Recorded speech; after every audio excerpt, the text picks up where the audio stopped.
A confirmation for the audio, please, guys. If you're able to hear me out perfectly well, and if the audio is fine, kindly confirm the same. Thank you.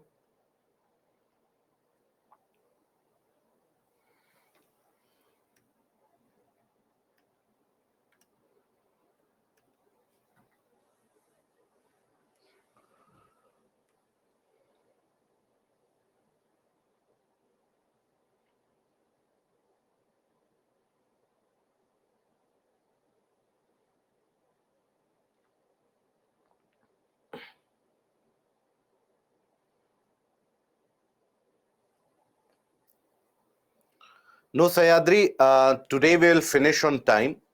We'll have an extra session for mapping. Some portions of mapping will have an extra session on Saturday. That is 8 a.m. to 10 a.m.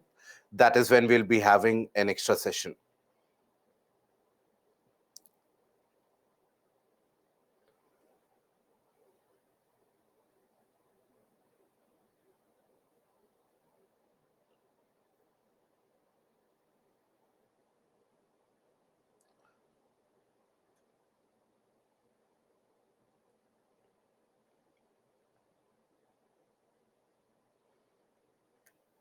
So, hello, a very warm good evening to all of you, and welcome to Byju's Exam Prep.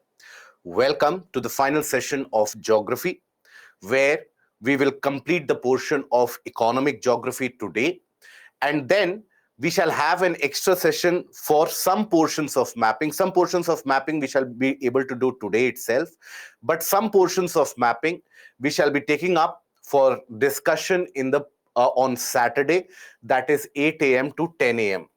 Okay, so Saturday will have 8 a.m.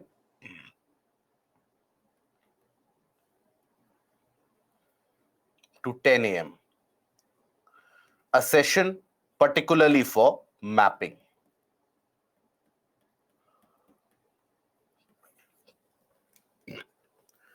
Now here, because you will have some time in your hand before Saturday, so what I would urge you to have the kind of a basic homework done is at least look at the atlas before that. Okay, take a look at the atlas before that, go through the atlas, look at what is a physical map, what is a political map, and then we shall be discussing that what are the areas that we need to be particularly focusing upon. That is something that we shall be focusing upon on Saturday in greater detail.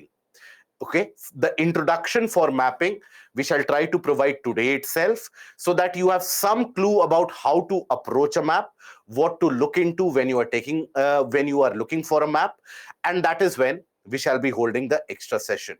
Okay, so I hope that is clear.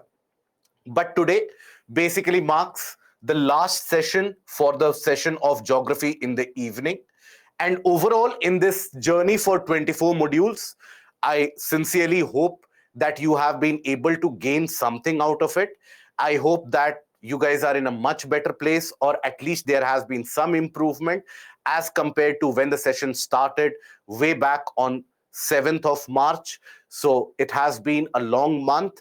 And in that long month, we have dealt with many different concepts, starting from the basics of rotation and revolution of the planet around its axis, to the evolution of Earth, to the formation of Moon, to the origin of various different continents, the origin and the evolution of the land masses, everything we have seen earlier. We looked into the portion of volcanoes, earthquakes, the different types of land features which we find around us. So, how they are created, what is the process of their creation. We also noticed the factors regarding the climatic evolution.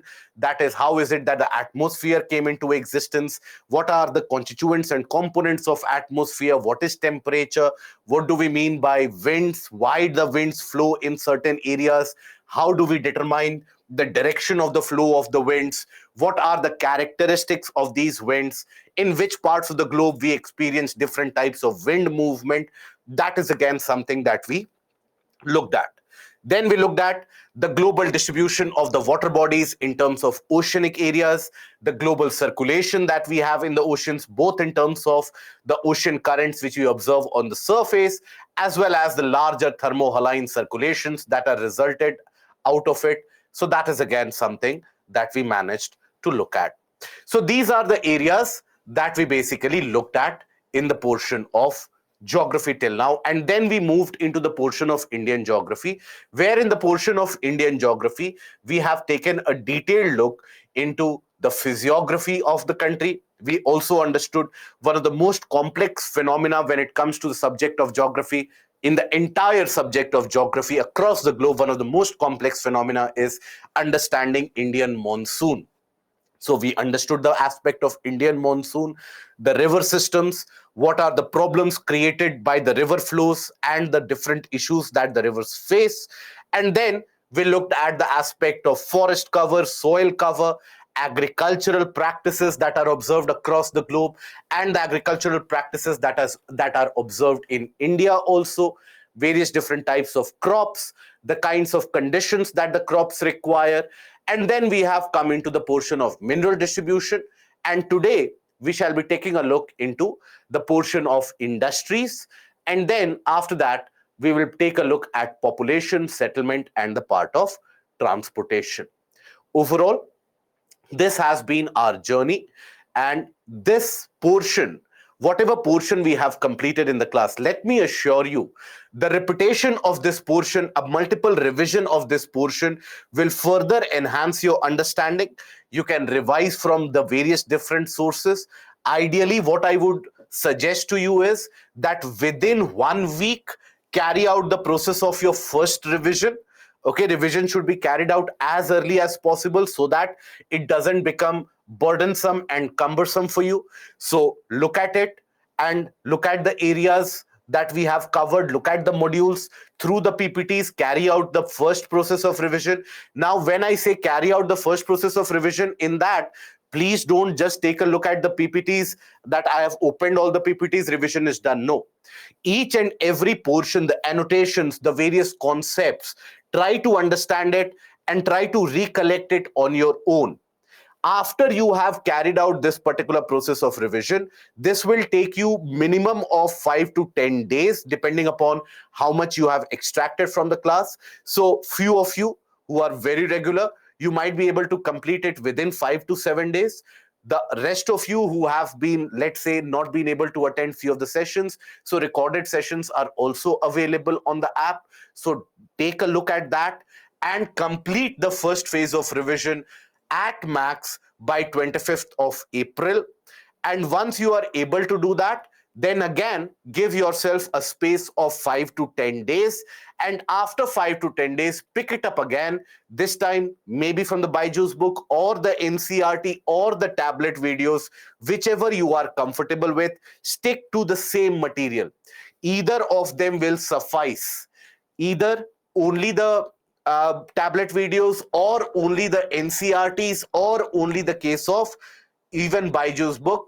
That is more than sufficient. If you don't have any one of them, the other one will be sufficient. It should not be that I should have all of them, only then I will begin the revision. Whichever material is available to you. If nothing is available, online NCERTs are available, and that is available for free. So NCERTs of 11th and 12th, read through that in the second phase of revision. And that again, if you have carried the first phase of revision by 25th, second phase of revision will be completed within 1 week. And that is very important, because if you prolong it, then it might take you 1 month, because things will go out of your memory. So that is why the second phase of revision should be initiated in the first week of May itself from those books. That is when you are carrying out your second phase of revision, try to make your own notes. Topic-based notes are required. Okay, so you should have your own understanding. For example, let's say a tropical cyclone. So what you have understood about tropical cyclone, draw the rough diagram there, draw the formation of it. That you should be able to justify. Think about it. If it comes to it, think about it that you have to explain it to, let's say, your younger sibling or any other member of your family. and that person doesn't know anything. So do you have enough conceptual clarity to be able to explain to them as well? So with that aspect, then start preparing your own notes.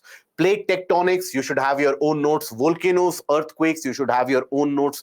Now these notes need not be prolonged, because you don't need to sell these notes in the market. So there is no point using all the glitterati and using all the various different types of coloration pattern. A simple shorthand notes is more than sufficient.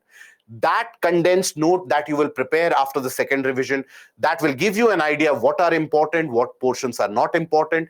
After you have managed to do that, then you should pick up the previous year question. Okay, the previous year questions you analyze, take a look at those areas which you are not able to solve, other than the factual questions, other than the areas which are absolutely factual.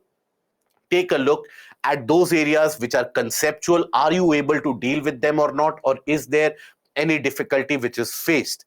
And then also try to write at least one answer of geography every week. That is something which will put you on the path to success. And here, my dear friends, please understand that one of the biggest enemy for a UPSC candidate is basically overconfidence, which leads to procrastination.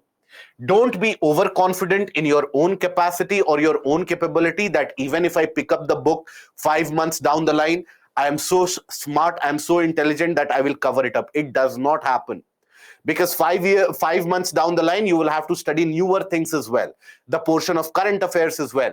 I'm sure you would have to study the portion of optional area as well. So procrastination should not be done. If you push anything that I will do it 5 months down the line, that time will never come. So pick it up almost immediately. And the second phase of revision, including the PYQ, should be completed by around 15th of May. That is almost 1 month from now. And that is when you should start preparing your concise notes appearing for the PYQs. If you do that, then there is nothing which can defeat you, and you will gain an edge over your adversaries, over your competitors. After all, that is why we are here. We are not here to become geographers in our life. We are here to become IAS officers, right? Or civil servants. That is our role, or that is our job. That is something that should be in front of you. Okay, regardless of whether you are appearing in the paper or you are appearing for the exam next year, year after that, or even 4 years after that, does not matter. If you have spent enough time and energy to attend these sessions, there is no point or there is no justification to wasting your time by losing all those matters that you have already learned. So if you carry out this methodological process of revision that I have just told you, you will be in a better place. Okay. Then Parveen, kindly send a reminder for the aspect book. Priyanka, see, in case you have not received the Byju's book, it will come to you. Don't worry. Don't be perturbed by that. Take a look at the NCRTs, my dear friend. NCRTs, majority of the toppers, almost all the toppers will tell you that NCRTs, they have read only the NCRTs. But what is the difference between them and the others is that when you read the NCRTs, the aspect or the mentality that we develop is that NCRTs is for kids, it is for school level. But the 11th and 12th NCRT or any NCRT that you look into, each and every sentence has got an own concept hidden into it. So read it very carefully and ensure that you revise it at least 5 times. That is when NCRTs will start yielding you benefits. Rarely will you find a question which has appeared in the examination in the case of mains where you don't find that particular portion to have a linkage with either current affairs or NCRTs. It will be found in these books. So do look at the NCRTs. Byju's book, when it comes to you, take a look at the revision. Okay? Yes, Pranay. Okay. And Jasveer, can I prefer Majid Hussain book for Indian geography? If you want, you can. But if you are studying geography only for general studies, I would suggest why to expand your resource base, restrict it as much as possible so that you will have the ability to revise quickly. So that is where I would suggest to you NCRTs are more than sufficient. Okay. Yes, Nikki, there are some printing issues which are at play. That is why. NCRTs of 11th and 12th are more than sufficient, right? The 4 to 5 NCRTs which are present for 11th and 12th, that is basically more than sufficient. Okay, Ananya, take a look at any of those books. Ideally, whichever you find it to be comfortable for you, read that itself. If NCRTs are more comfortable, read NCRTs. If Byju's book is more comfortable, read Byju's book. Okay, I'm not going to stand here and preach to you that my book is the best book. I would basically suggest to you that whichever you are comfortable with for any subject, because please understand, this is not a matter of loyalty or this is not a matter of a particular allegiance. This is a matter of you clearing the examination.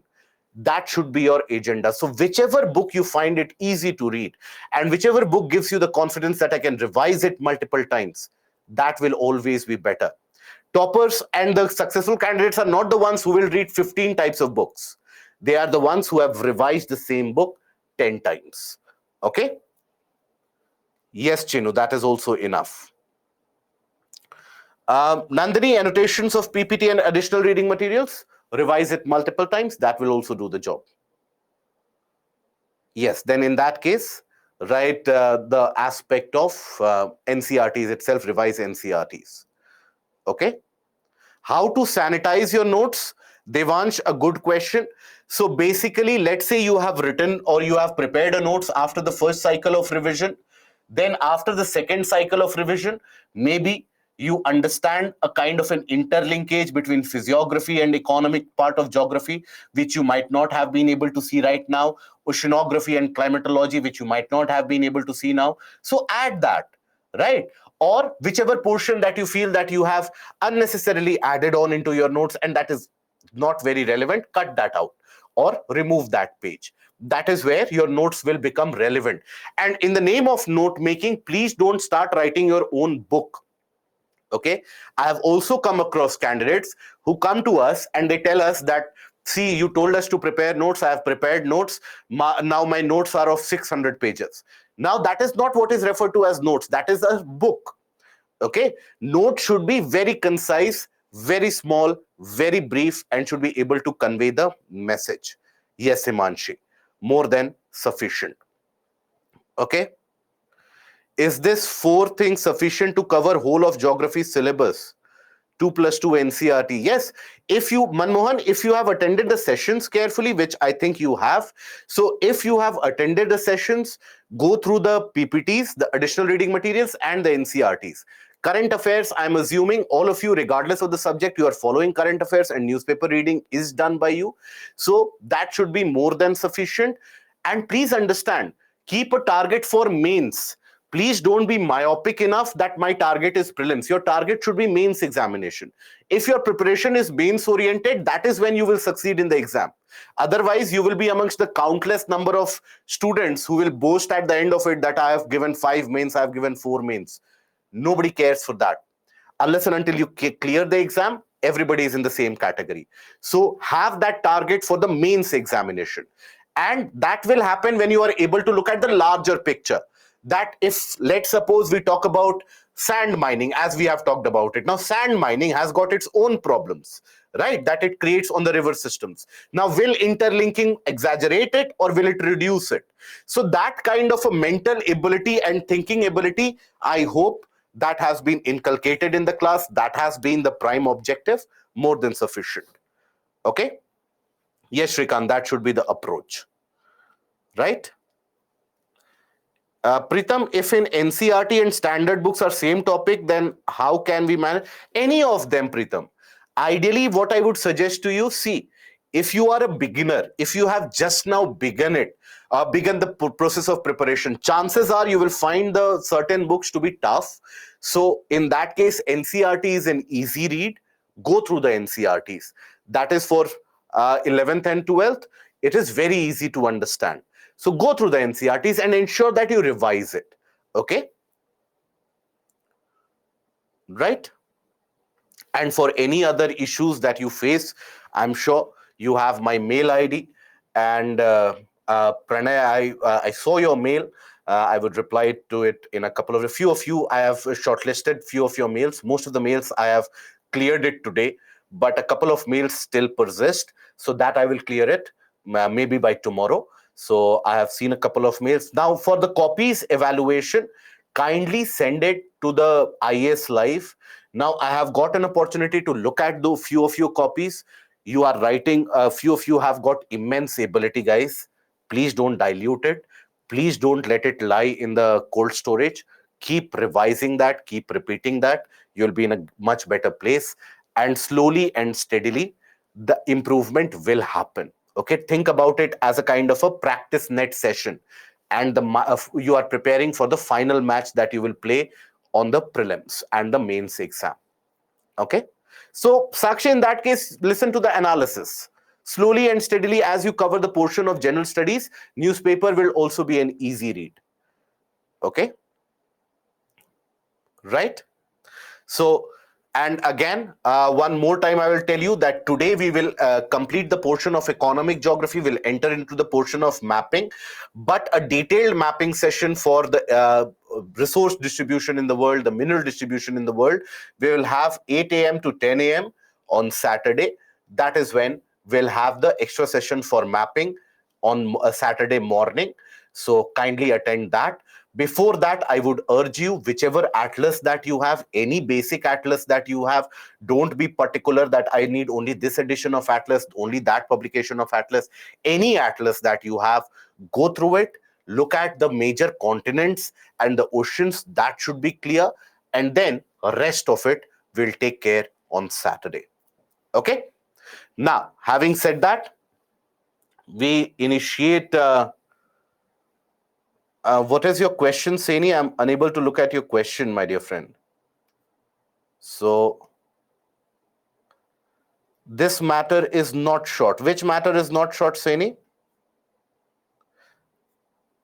Please point out.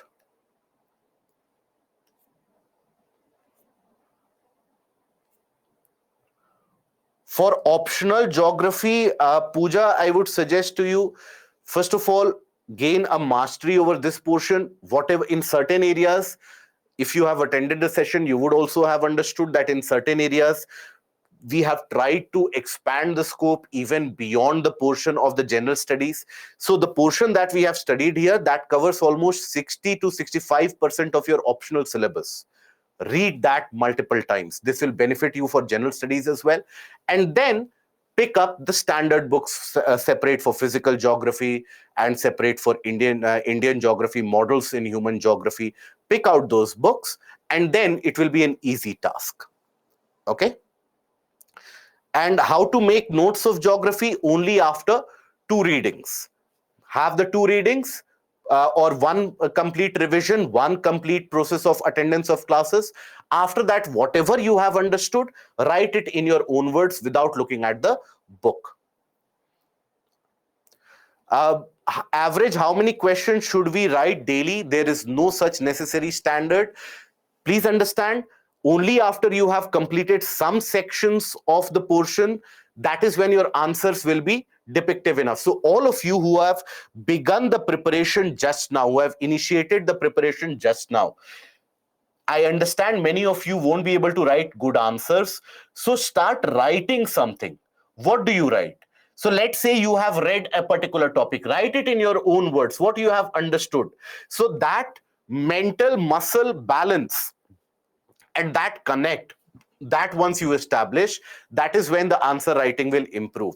Ideally, whichever BHLP session that you are attending, I'm assuming that you have morning sessions, evening sessions, weekend sessions.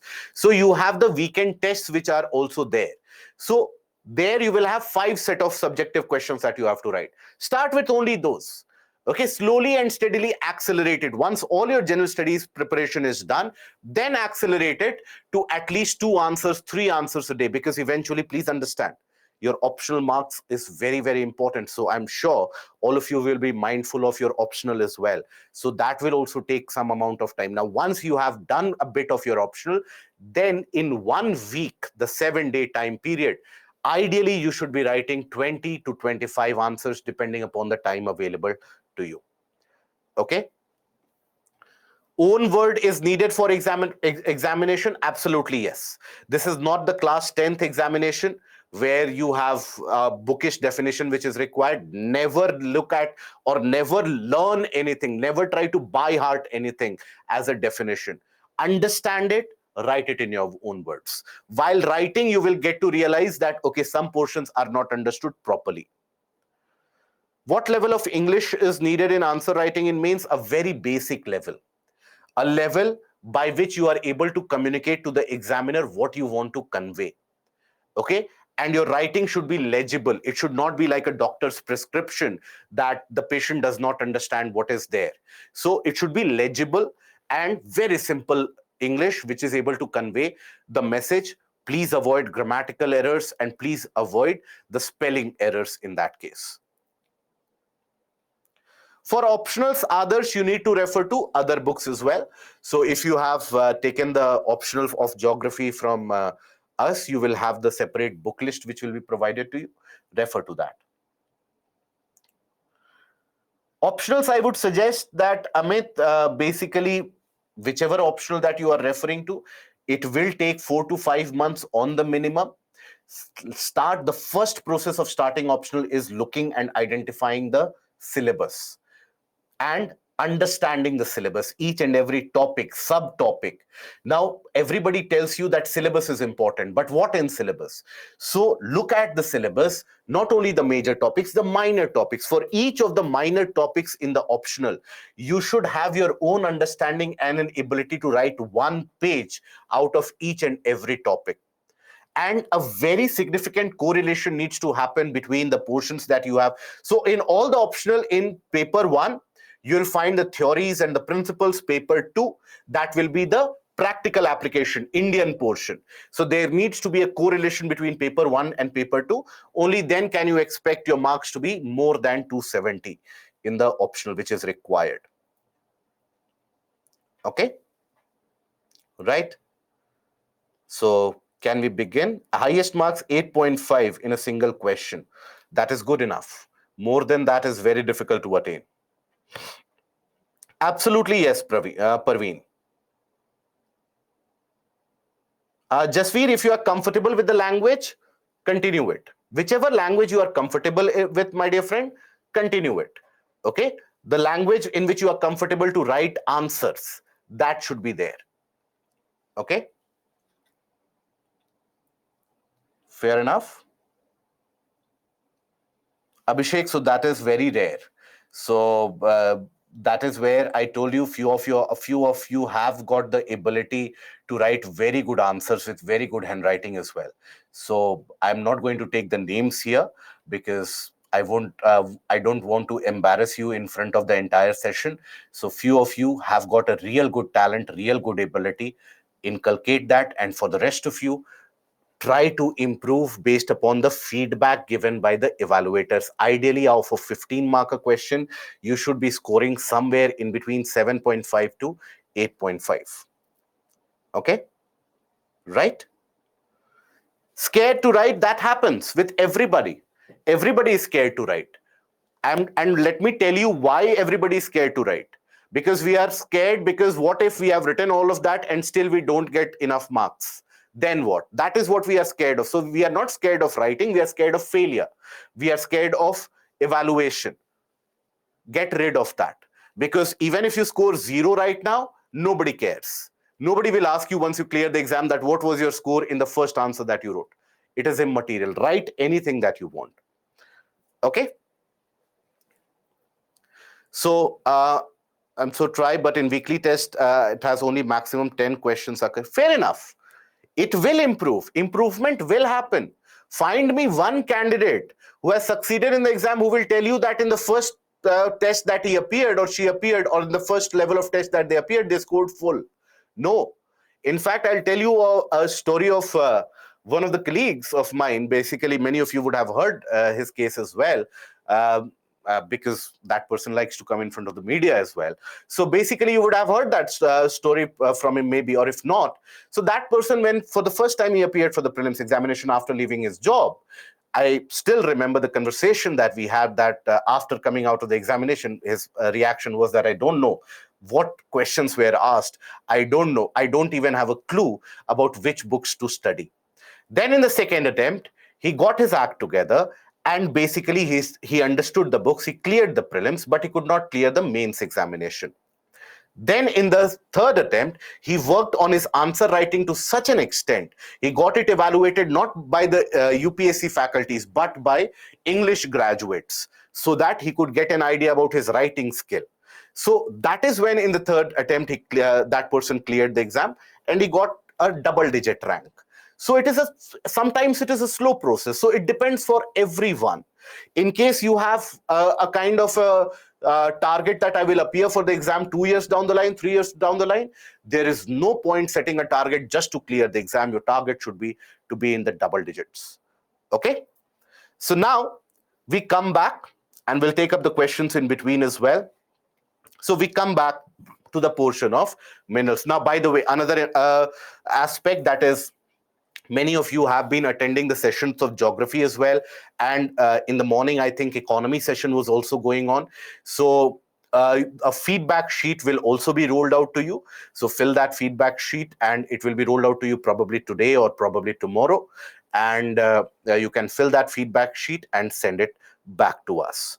Okay. And always understand that even after the session, even after the classes are over, still feel free to get in touch with me. Any problem that you face in terms of writing the answers, in terms of selecting or choosing an optional, in terms of prioritizing your studies with the aspect of your daily activities, always feel free to get in touch.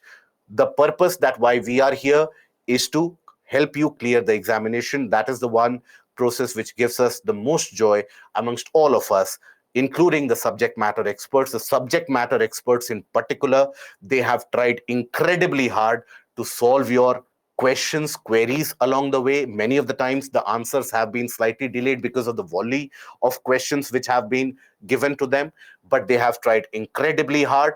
And the subject matter experts, all of them, they are also very, very significantly experienced in this examination. They have appeared for interview multiple times. Few of them have also cleared certain level of examination.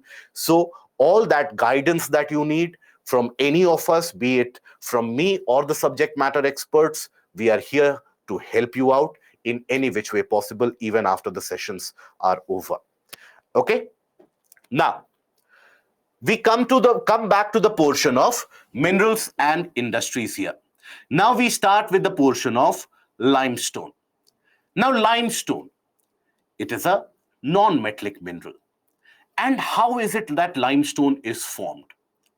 So while we were talking about the types of rocks and the types of sedimentary rocks, there we had seen that limestone formation generally happens in shallow water bodies. A water body which is partially underwater, that is where you'll find the presence of limestone. So how is it formed? So in the case of shallow water bodies, whenever you have a shallow water body, now in those areas, you have the presence of certain calcifying or calcareous animals or the shell-bearing animals. Now those shell-bearing animals, basically when they die, those shells, they tend to accumulate and eventually they get compressed. Now the shells are mainly composed of calcium carbonate. That is why eventually the limestone which is created is also rich in calcium and magnesium carbonate, either one of them. And if you take a look at these limestone rocks, you will observe a kind of a lineation pattern, right? You'll find a kind of a lineation pattern, which means what? That it is depositional. It has accreted, or there has been accretion which has happened over a period of time, accumulation which has happened over a period of time. So it is a kind of a sedimentary rock. Now, calcium carbonate has got an immense binding property, a binding ability is present. So that is why limestone, you will find, is a chief constituent in certain kinds of industries as well. What industries?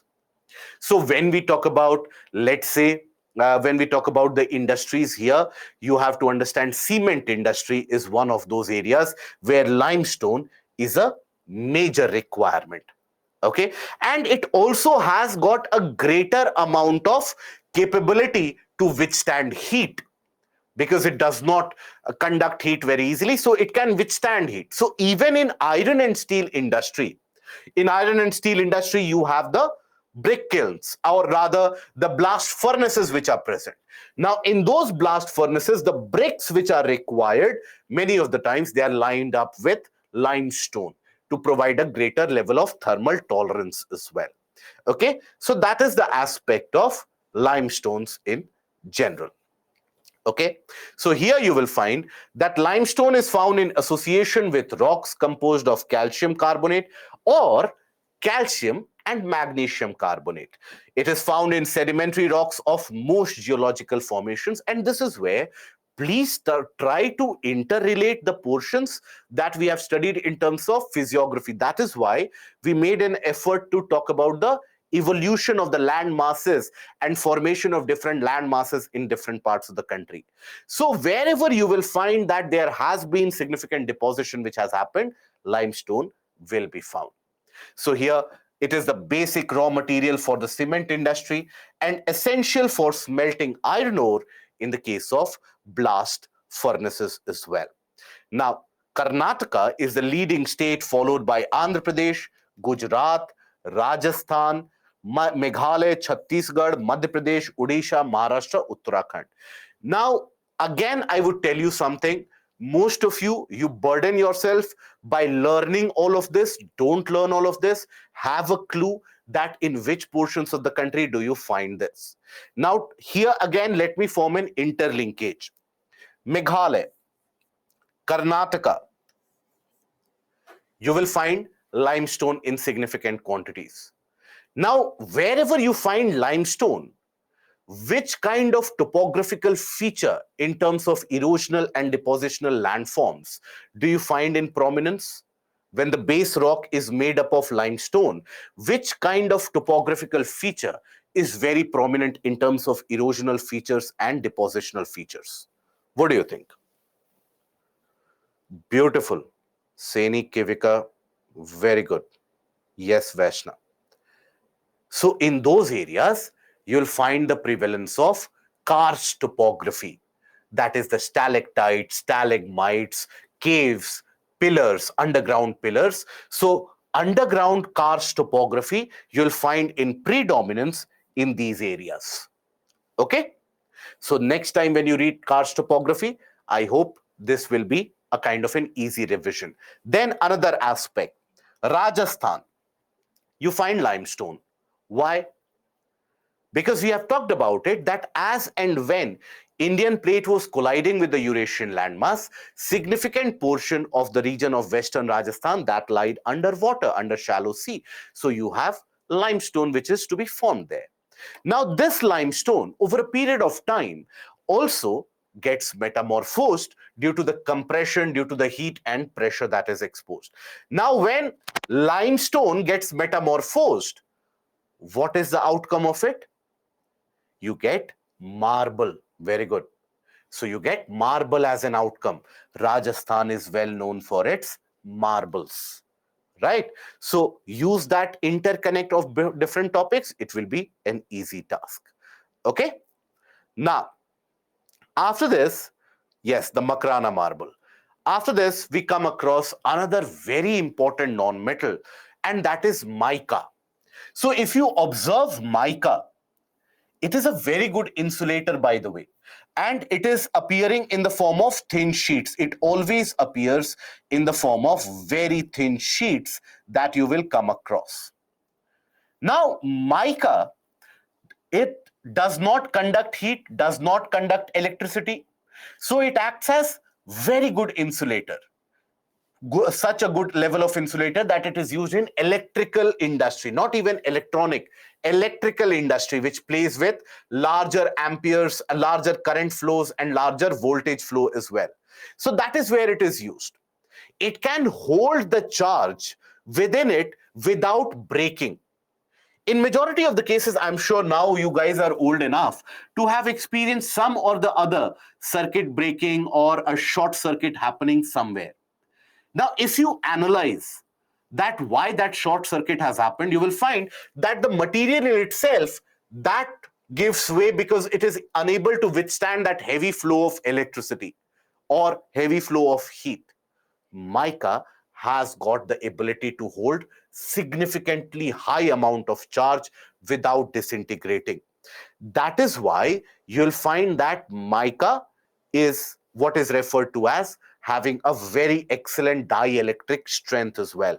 So here it is a mineral made up of a series of plates or leaves, and it splits easily into thin sheets. Now, due to its excellent dielectric strength, low power loss factor, and the insulating properties, there is resistance to high voltage. Mica is the most indispensable material used in electric and the electronic industry. In fact, if ever, I'm sure most of you would have visited Rajasthan for visiting the tourist places. If ever you get a chance or an opportunity to travel by road or even by railways through Rajasthan, on the sides of the tracks, you will find that amongst the rocks, you have some shiny portions in sheet format which are exposed. Even in the case of Jharkhand, if you get to travel through the region, let's say from all the way from Hazaribagh all the way till around Dhanbad in Jharkhand, you will be exposed to these kinds of shiny materials on the sides of the road tracks. That is the abundance in which mica is found in these areas.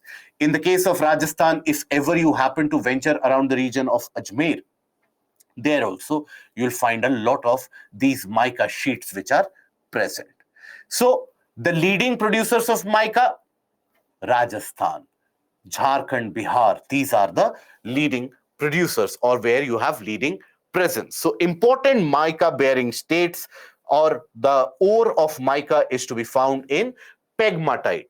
The ore is referred to as pegmatite. Just like in the case of aluminium, we had the ore referred to as bauxite. Here you have pegmatite as the ore. So Jharkhand, Andhra Pradesh, Maharashtra, Bihar, Rajasthan, that is where you find them. And Rajasthan alone account for close to around 51% of the resources of mica. Okay, so that is basically what you find as the case of mica, right? And then basically after this we come to one of the energy minerals, and that is coal. How is coal formed? So coal is basically formed as a result of what? As a result of fossilization of the plants of the forested areas that you have. So that fossilization, when it happens, when you have the dead plants, let's say the plants which are dead,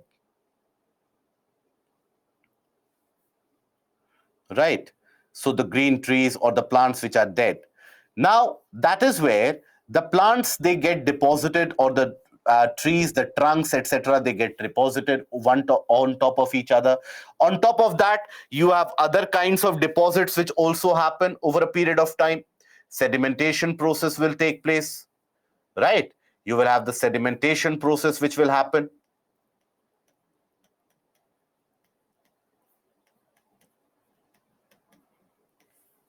Right? So, due to that process of sedimentation, there will be immense pressure and heat which will be exerted in those fossilized plants.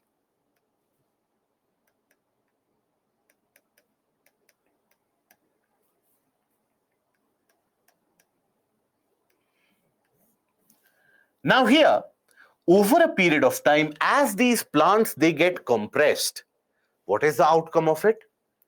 The outcome of it is that basically all the organisms, generally all the living species, we are carbon based organisms. We are made out of carbon in some form or the other. So the plants also have significant amount of carbon stored in the root system, in the bark, in the trunk system. You have significant amount of carbon that is stored. So when you have that huge amount of weight which is imposed, so over a period of time, the carbon which is present in these remnants or these fossils, they start concentrating themselves, and carbon is generally blackish in appearance. So over a period of time, by the process of what we refer to as carbonification, this undergoes carbonification, undergoes carbonification.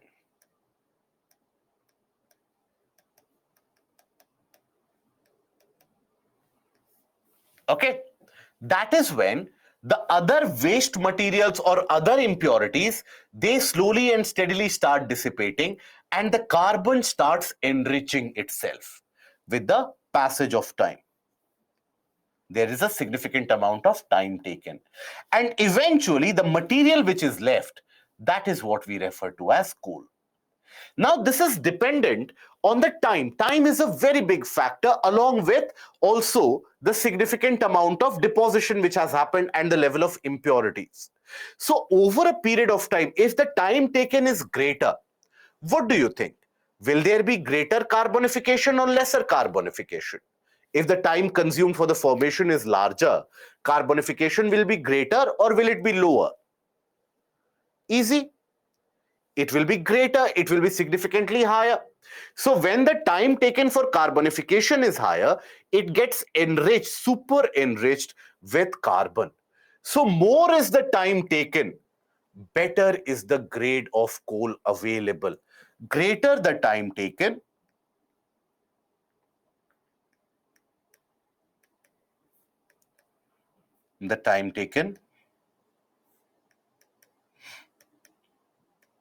more,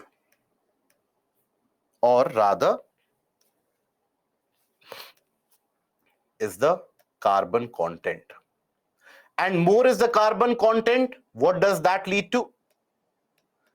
That means there can be greater energy which will be extracted when you burn it up. So greater the carbon content means greater amount of energy.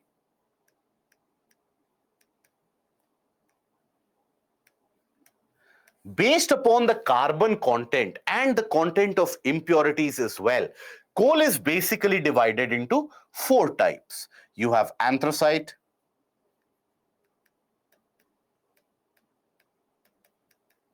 bituminous,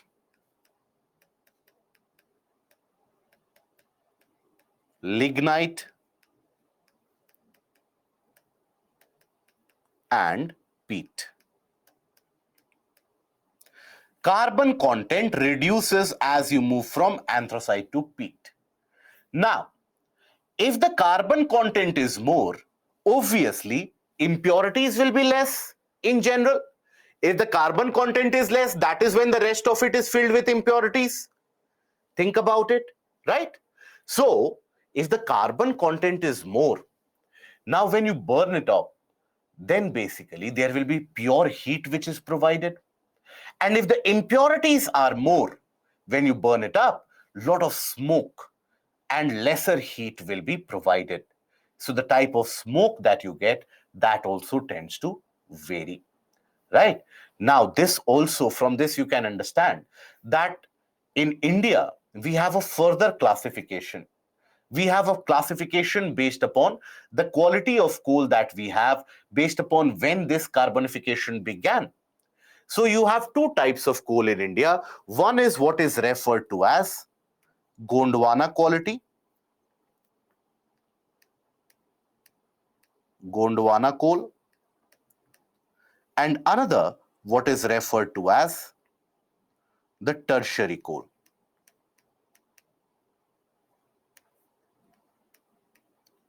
Gondwana coal in general is where the fossilization began close to around 200 million years back.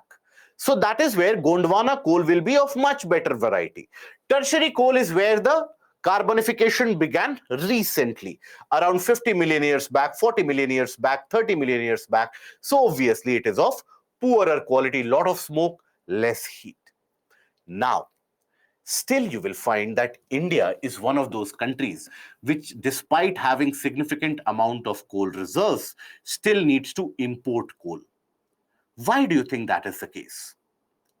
Because when we talk about the coals that you find in India, that has got a lot of moisture, lot of sulfur content in it. So when you burn that coal, there will be a lot of ash and lesser amount of energy efficiency which is provided. In certain parts of the world, for example, around the Appalachians in the region of North America, in the region of South America, in the region of Appalachians of North America, South Africa rather, Indonesia, and also in regions such as Australia, carbonification happened in some of these areas almost 350 million years back.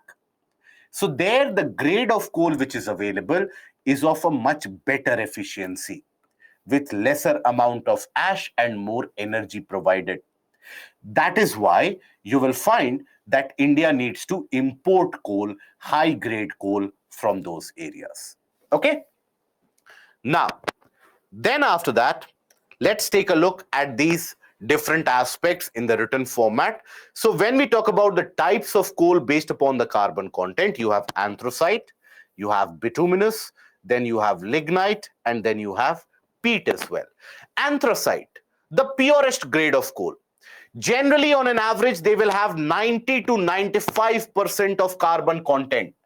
In certain cases, even more than 95% of carbon content you'll find to be present in anthracite. So that is how good anthracite actually is, and that is how energy efficient it is. So when you burn anthracite, you'll find a kind of a blue flame, right? A very small blue flame will be there. Immense amount of heat, very almost negligible smoke, because the amount of water vapor which is trapped is absolutely limited. Now, here in India, you find it in only one of the areas, and that is along the region of Jammu Kashmir. Why do you think? What can be the reason of anthracite being found in the region of Jammu Kashmir? What do you think can be the reason? That is because, as we have seen, that this particular area has experienced significant amount of compression. And these are the regions which earlier would consist of plain areas, and they have been compressed to form mountainous regions. So because of huge amount of compression and high amount of pressure, carbonification has significantly enriched the carbon content. So that is why only in the region of Jammu Kashmir you find little amount. Now, anthracite is generally not used for industrial processes. Just like in the case of iron ore, we studied that hematite is the one which is typically used for your industrial purposes. Here, bituminous is the one which is typically used for your industrial processes.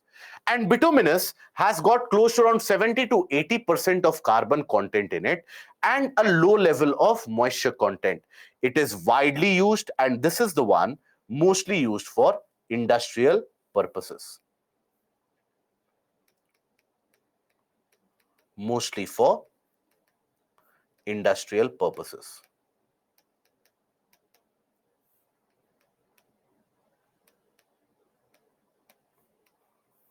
Okay?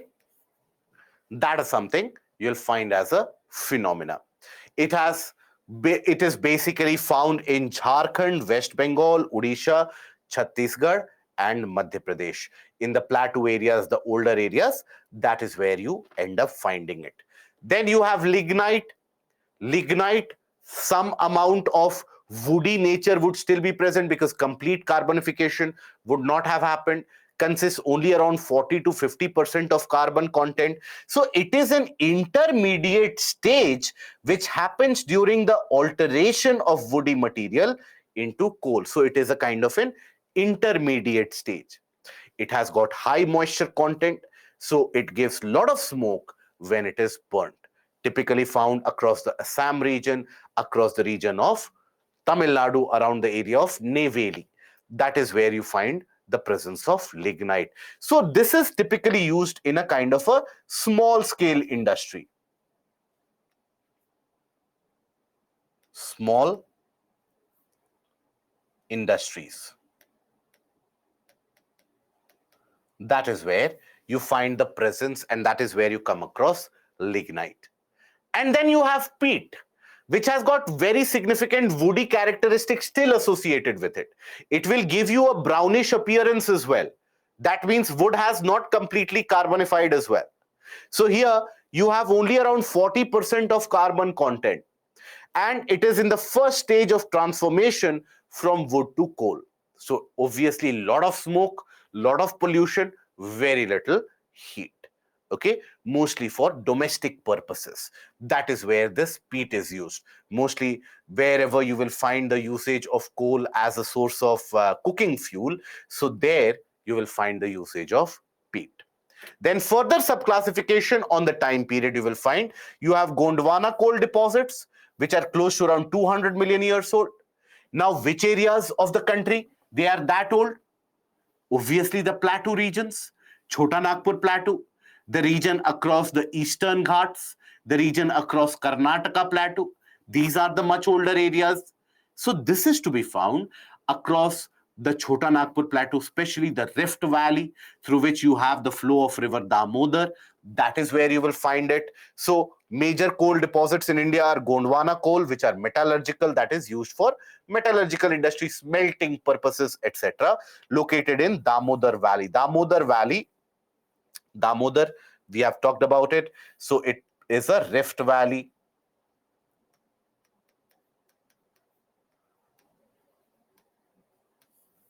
Okay. Damodar is a tributary of which river? Which river? Damodar empties into which river? Very good. Beautiful. It is Hooghly. Before you start filling it up with all the different kinds of answers, Damodar empties into river Hooghly. It drains through the region of Jharkhand and West Bengal. This is where you have majority of the coal mines of the Chota Nagpur Plateau, including the regions of Dhanbad, including the regions of Bokaro, including the regions in West Bengal of Raniganj coal fields. All these are situated across this Rift Valley.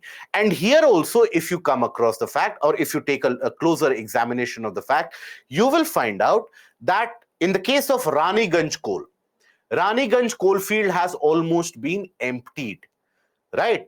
And basically this coal and the supply of this coal was one of the reasons why in earlier days most of the steel industries and the steel plants from Burnpur to Durgapur in West Bengal to Bokaro, Jamshedpur in Jharkhand, all of these steel plants were located in this area based on the supply of this coal. Now, since the Raniganj coal fields they became empty, Durgapur steel plant then takes in coal or brings in coal from the nearby region of Jharkhand. So nowadays you have a condition where the materials can easily be supplied from one place to another. So now iron and steel industry can be located almost anywhere and everywhere. But earlier you would find that all these heavy industries which would require coal as a byproduct or coal as a kind of an input product, input material, all of those would be situated close to the coal fields. So these constitute mainly Jharia. We'll come to Jharia in a brief moment, why Jharia is very prominent and why it is a lesson to all of us. Dhanbad, Raniganj, Bokaro coal fields in the region of Chota Nagpur Plateau. Besides also Godavari, Mahanadi, Son and Wardha Valley, that is the river valleys where significant carbonification has happened, sedimentation has happened in the Peninsular Plateau. Even in the case of Karnataka, you have the region in Karnataka, there also you find this coal. So this is where you have the Gondwana grade. Tertiary grade coal is where the carbonification happened only around 55 million years ago. So they are found in northeastern states of Meghalaya, Assam, Arunachal Pradesh, and Nagaland. Wardha is a tributary of which river? Okay. Wardha is a tributary of river Godavari. Okay. So this is something which should be known. Okay. So that is basically the classification. Now here we come across another important aspect which UPSC has asked and tends to ask as well, and that is a menace which we refer to as rat hole mining.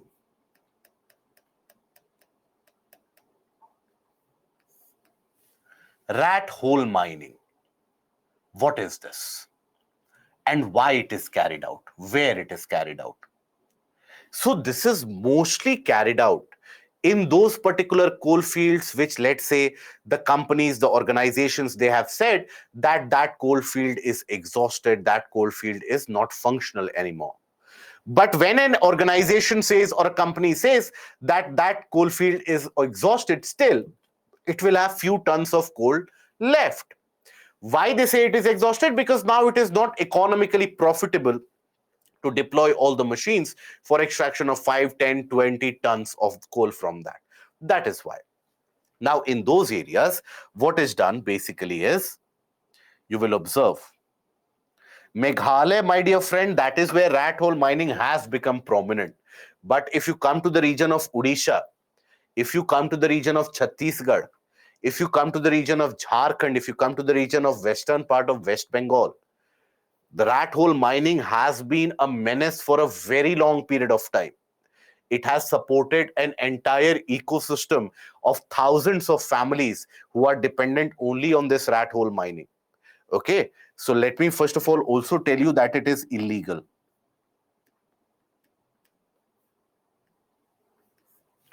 Okay, it is illegal. So what happens is, let's suppose here you have the coal seam.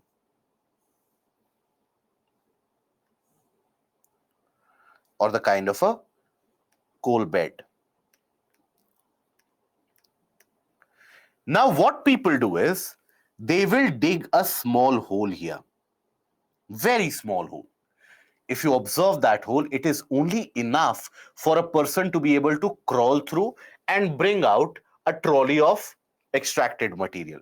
And that hole goes there and simply enters into this coal seam. And that is where people, they extract that coal continuously in an illegal manner. Especially in all these regions that I have told you, especially if you get an opportunity to drive through these areas through the night, you will observe many small bonfires in the middle of the forest. In the region of the hilly landscape where there is no habitation, many small such bonfires are lit at farther distances. These are the regions where rat hole mining is continuously done. And small amount of coal is extracted from here, and that coal is then accumulated and it is sold into the domestic markets and basically supplied to the poorer households, etc., at a very cheap price. So that is the problem of rat hole mining.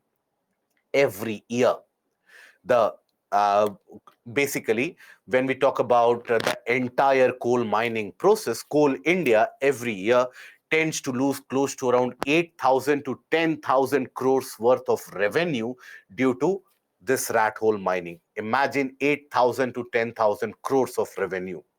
And this is still a conservative figure. We don't know the exact figure yet, right? So this is basically a menace. This is a problem. Now, why it is a problem is because oftentimes a significant and a kind of an unsustained, uncontrolled rat hole mining depletes the region, due to which the top portion can simply collapse. The land can subside underneath. And when there is significant amount of rainfall, so water will also fill in this area. Okay, water will also fill in this area, putting the people at risk, many people. So that is when this has come to light, when in Meghalaya, basically in the year 2019, you had few people who got trapped and few people who died as this rat hole was filled with water. That is when it made national headlines. But otherwise, this is a very common phenomena otherwise, right? Now, one of the worst outcomes of this rat hole mining has been experienced and is still being experienced in the region of Jharia, very close to Dhanbad. Now, Jharia was one of those areas traditionally and typically rich in good grade coal. And that coal bed extended for a very long distance. It was during one of these rat hole mining processes that inadvertently the coal bed that caught fire. And once that caught fire, that fire cannot be stopped, because you have an endless amount of coal which is present. You have many mines which keep on supplying oxygen or air into that. So that is where it caught fire. And that Jharia coal field is still under fire. Underground fire is still prevalent. Now, if I don't know if internet pictures will provide you, I don't know how many of you will get the opportunity to look at the region of Jharia before this happened. So before this happened, it was a thriving town, just like any town in this country. But today, if you manage to go to Jharia, you'll find that many of the people from that region, they have migrated in the other nearby vicinity areas because of consistent burning of coal underneath. Land has also subsided, it has sunk, and there is an increased or almost the agricultural productivity has died down in this region because of immense amount of heat being supplied from underneath. As we speak, some portions underneath Jharia, they are still experiencing that amount of combustion. So that is how major this particular problem is. Okay, so that is something that we have to learn from. Now here, obviously, many people are dependent on it. Almost you have 5,000 to 10,000 families who are dependent on this illegal rat hole mining. So that is why there is always a greater pushback whenever the law enforcement agencies for any particular state, whenever the law enforcement agencies, they become active, there is immediate amount of pushback. There is a lot of protest as well that you are not taking care of the poorer people, etc., etc. But regardless of whatever is happening, regardless of how many people are having their daily households run from this, it is illegal, period. That is it. And it needs to be stopped. Unless and until we stop this, we cannot prevent such disasters from happening. And as a country which has got its own developmental requirements, we cannot let the resources get wasted like this. So that is the entire aspect of rat hole mining. Okay. Can't groundwater be used in Jharia? See, groundwater is very, if you think about it, it is present in very small quantities as compared to the entire coal bed. And that coal bed, it is not as if it is present in one line, it is spread. So imagine a three-dimensional spread, right? So it can spread, it is spreading horizontally, it is spreading vertically as well. That is where initially it was thought that we will dig up that portion, we will isolate that portion so that only a portion is burnt and rest of them are not. But that is humanly not possible, to dig that deep and isolate that entire area. That is humanly not possible. So that is why it is almost impossible to prevent. Okay? Why there is a bonfire which is lit? To give you an idea where that rat hole is. And when you are inside that rat hole, to give you an idea where that outlet is. Okay? That is why. Right? Is rat hole mining is carried out with the help of small children? Mostly adult males, but small children are also used in the process. So it has impacted the entire topography and livelihood, not only livelihood and topography, the biodiversity in that region, the entire economy of that region. That region has lost the identity that it had. It is completely gone. And eventually, unless and until the entire region will burn out, I don't think there is an end to it. Okay? Now, can this burning fire not be used to set up an industry which uses the heat to make something useful? This is very difficult, because even if you set up an industry, please understand, if underneath that the land is burning, it is not only heat, it is burning. Eventually, that coal will be reduced to ash. And when it is reduced to ash, what will happen to the land? It will subside. So who will set up an industry there? Right? So now we come to the portions of industries and their classification. So when we talk about industries, I'm sure you would have studied in the portion of economy about industrial policies, the different types of industries, etc. But basically here what we will take a look at is the aspect, the basic aspect of industries and their location. This is where questions in the mains examination are asked about the industries and their location. So when we talk about the industries, industries are what? Industries are those particular places where raw material is utilized, it is processed to give out a final product. That is what we refer to as an industry. Utilization of raw material to give out a final product. Okay, so there is a processing which happens. Now, depending upon what is the raw material, Depending upon what is the product that is generated, you have different types of industries which are there. So industries are basically classified into primary industries, secondary industries, and also tertiary industries.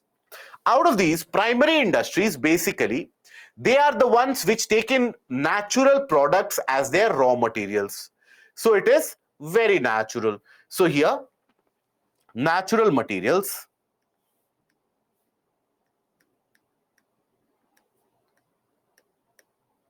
natural resources are the input. Okay, for example, agro-based industries, food processing industries, for example, mining industries. For example, when we talk about refining in a basic sense, right? A very basic sense of extraction and processing, that is basically primary. Now, here, what do you think? The amount of processing required, will it be very high or will it be less? In general, it is lesser, because the final output which is generated out of it, that is not going to be a super complicated or a super engineered product. Now, then we come across secondary industries. Now, secondary industries are typically those industries where you will find that the output of the primary industry, be it the metals, be it the other different kinds, those are utilized to make complex machineries like maybe an aeroplane, maybe an automobile, maybe a ship, maybe a locomotive of a train. So that is what is a secondary industry. Maybe when we talk about electronic items, when we talk about let's say watches, any of this, that comes under secondary industry mostly, right? So secondary industry, these are capital intensive, and the processing material and the processing process is actually a bit complicated. So here, processing is complicated, capital intensive, significantly capital intensive. That is, lot of money is required to set up this industry. It is a complicated process as well, and the output is generally a complex output. The input is generally the output from that you get from the primary industries, that is used as an input of secondary industry. Then you have the tertiary industry. Tertiary industries mostly, they operate in the case of service, right? Provision of service in general. So you provide some or the other kind of service in that case. So for example, let's say airplane has been manufactured by the secondary industry. Boeing, let's say, manufactures the airplane. Now that airplane is run by Air India. Air India becomes your tertiary industry. It is operated by Indigo. It becomes your tertiary industry. Let's suppose you have a hotel, the restaurant business that you are running, tertiary sector. Banking, insurance, travel, airline, all of that becomes a part of tertiary sector. Okay? Now, that is the service providers in general, right? So when we talk about primary industries, they are usually very simple industries involving processing of raw materials to give input goods for secondary industries. Here value addition is minimal and are usually material oriented. That is, what is the material which you are utilizing or you are processing, depending upon that, value addition is very less or maybe modicum or medium. Examples are coal mining and washing, oil refining, flour milling, metal smelting, stone crushing, quarrying. All of these are examples of your primary industries. Okay? So that is basically your primary industry, all of these. Then you have the secondary industry.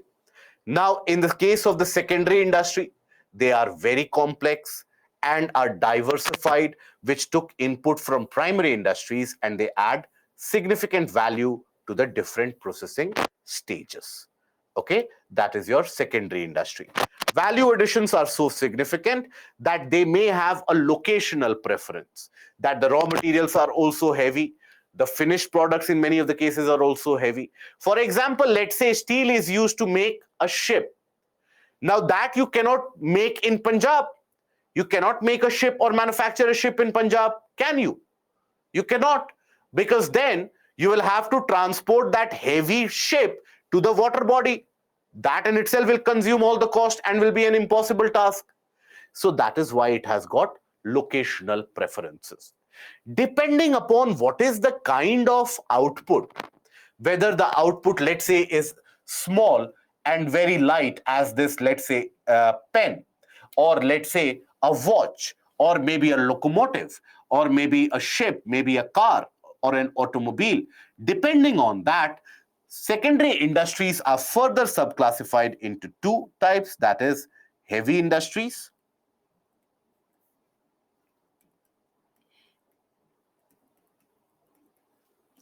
and then you have light industries.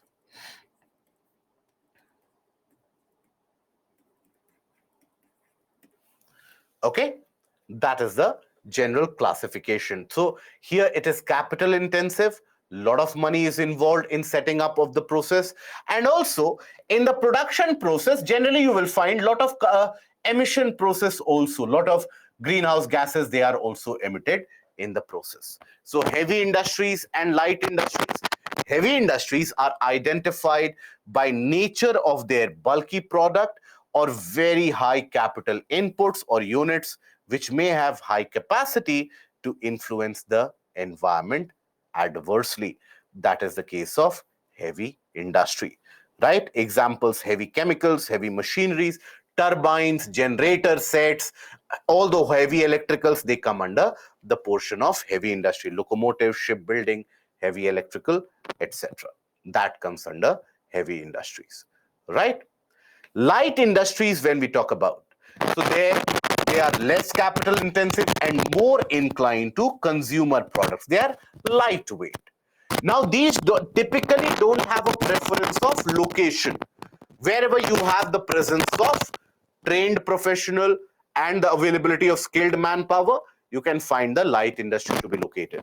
So products are usually lighter in weight, require lesser power, less polluting, and can be established in small areas.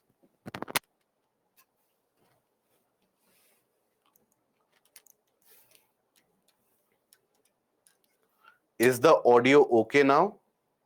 Or is there still a disturbance? Is it okay? Thank you. Thank you for pointing out. Right. Now here, some of the light industries, they will have some locational preferences depending upon the raw materials, but majority of the light industries, they don't have a locational preference. They can be located almost anywhere and everywhere, wherever you have the availability of skilled manpower. For example, when you take the case of, let's say, diamond industry or the diamond polishing, diamond cutting and polishing.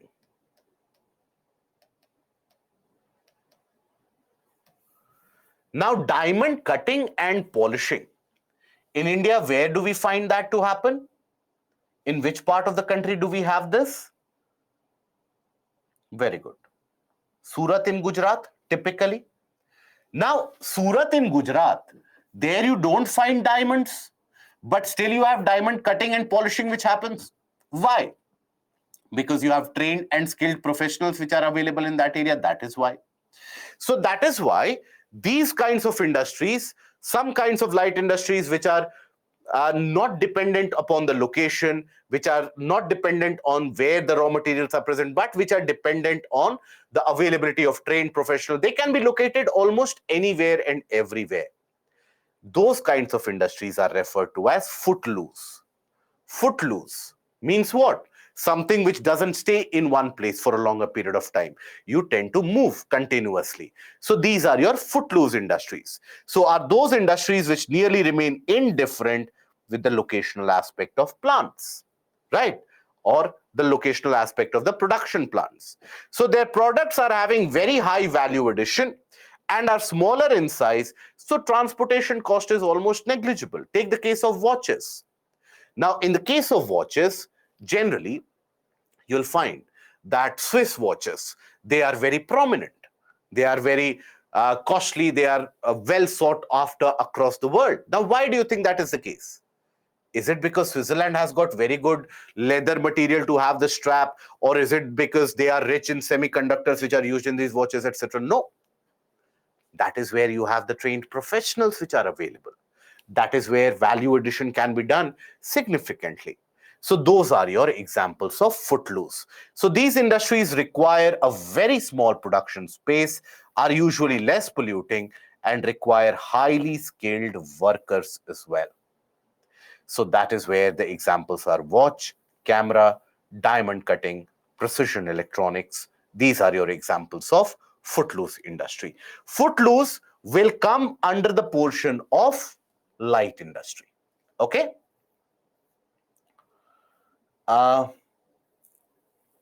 Karunisa, about mapping, as I already told you, today we will be having a slight introduction to mapping as the time permits.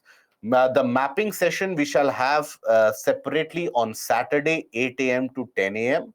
That is when mapping session will be held. So all of you, again, a reminder to all of you, we will have a separate mapping session on Saturday, 8 a.m. to 10 a.m. Okay. So for all of you who have joined us late, that is when a separate mapping session will be held. Okay. And then Footloose industry, basically, Arun, understand, Footloose is an English term.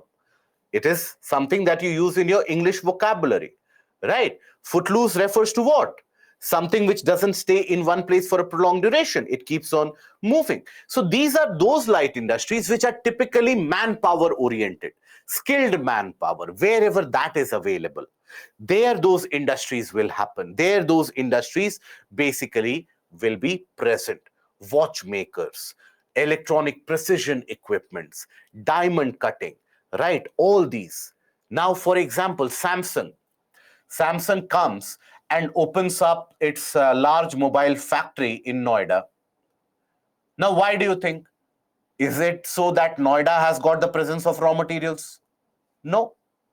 That is where you will have skilled manpower. That is where transportation will be easily available. That is why. So these are those products which are not heavy.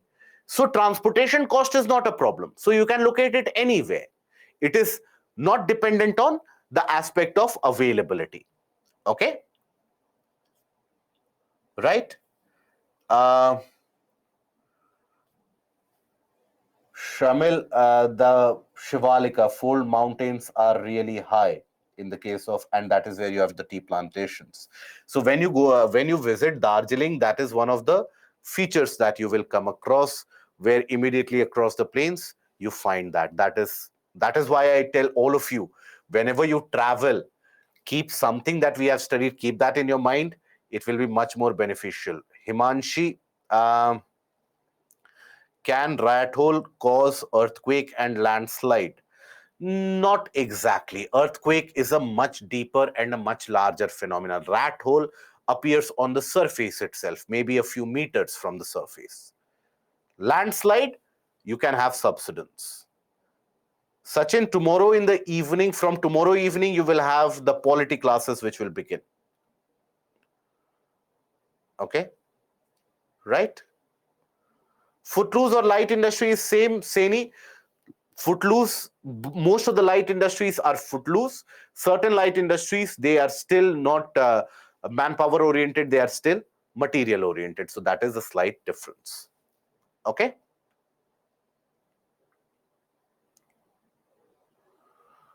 Right. And then we come to tertiary industries. Now, tertiary industries basically are the trade and service providing industry. For example, airline industry, hotel industry, restaurant business, all of that, banking sector, insurance, all of that comes under tertiary sector. And the case of tertiary industries, that is what is included in this. Okay.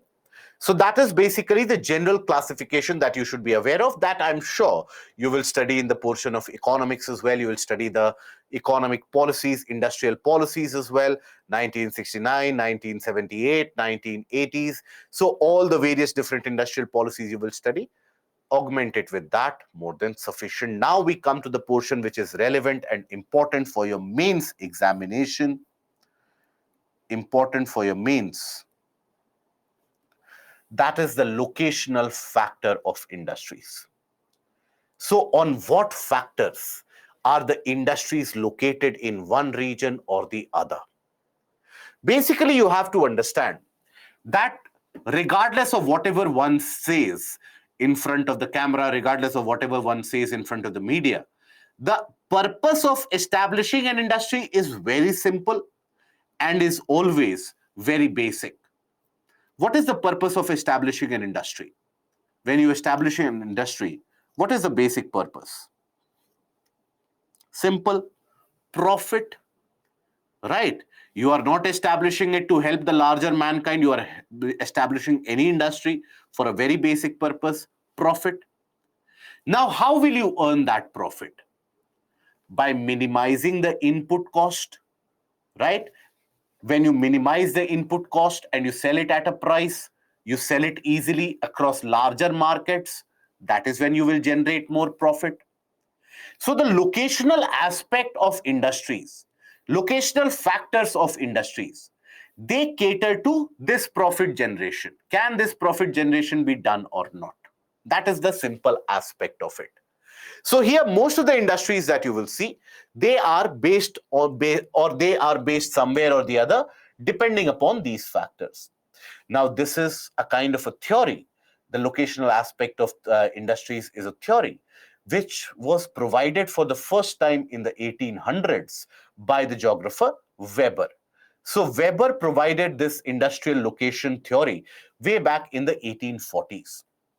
At that point of time, now this is something not required for your general studies, that is Weber's theory is not required for your general studies, it is asked in the optional area. So if you study it sometime, you'll find that Weber had ascribed three basic aspects which would determine the location of the industry. Which were those three basic aspects? Availability of raw material, availability and access to market, and transportation. He said that, see, an industry which has got easy access to raw materials without much cost, right? Where the transportation to the market is cheap, transportation of raw material is the cheapest, and the market is available easily. That is the best location for establishing an industry. That was what Weber had said. Now, since the 1800s, the world has changed. We all know that. The transportation cost or the problem of transportation, which earlier would come into the picture, even for transporting something 50 kilometers or 70 kilometers, now you can transport within the same price at even a cheaper price, larger number of materials, maybe for 500 kilometers, maybe even for 5,000 kilometers. So transportation cost over a period of time has virtually been sidelined. It is still a significant presence, but it is lesser. Raw material availability is significant. And now you have many different factors which have come into the picture. So we'll analyze the various factors which determine the location of the industries. But before that, based on the availability or the type of raw materials which the industries utilize, we can classify the industries into two types. We have what is referred to as the weight gain industry, weight gaining industry, and also what is referred to as weight losing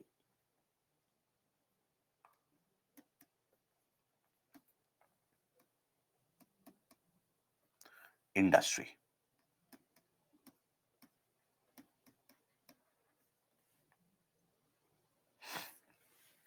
Right? Weight gaining and weight losing industry. Now, obviously, it is not as if the industry will get fat or the industry will get slimmer in the process.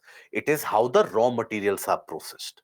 So, when we talk about weight losing industry, in this, final product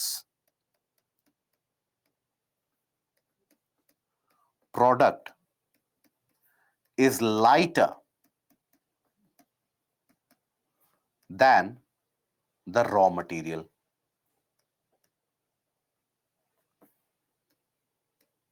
For example, if you consider this, sugar industry. Now, what is the raw material in the case of sugar industry? The raw material is sugarcane. Sugarcane is very bulky. Sugar is very light. Lot of sugarcane is utilized to manufacture small amount of sugar, isn't it? Now think about it. In suppose here you have the source of raw material. Let's say raw material is available here, and here is where you have the market.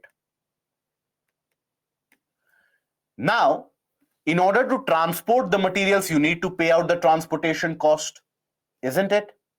So basically, in this situation, where do you think it will be more efficient to set up your industry? Closer to the source of raw material or closer to the source of market? Think about the transportation cost. Very good. At the source of raw material. So in this case, mostly the industries are located closer to raw materials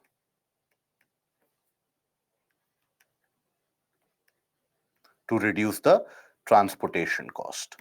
Mostly. Okay? Weight gaining industry, we'll take a look at it, and after that we'll take a look at the other factors and the industrial zones. But before that, we take a break, and we take a break for 15 minutes. So we'll take a break and we'll be back after the break. Okay, be back after the break, and we'll continue with the aspect of the industries, and we'll take the relevant examples. For example, why is it that the region of Punjab is not industrialized? Why is it that Delhi is industrialized? All those factors we'll take a look when we take a look at the major industrial regions in India. Okay, so let's take a break and be back in 15 minutes.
A confirmation for the audio, please, guys. If you're able to hear me out perfectly well, kindly confirm the same.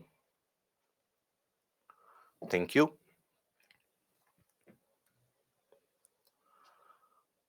Right.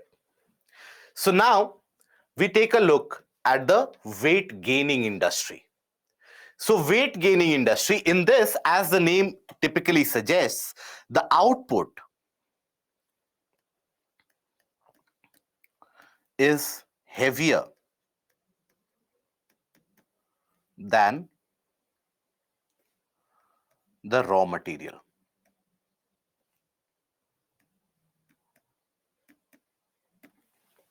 Okay, that is what is a weight gaining industry, where the output is significantly heavier than the raw material which is present. Example, you have shipbuilding,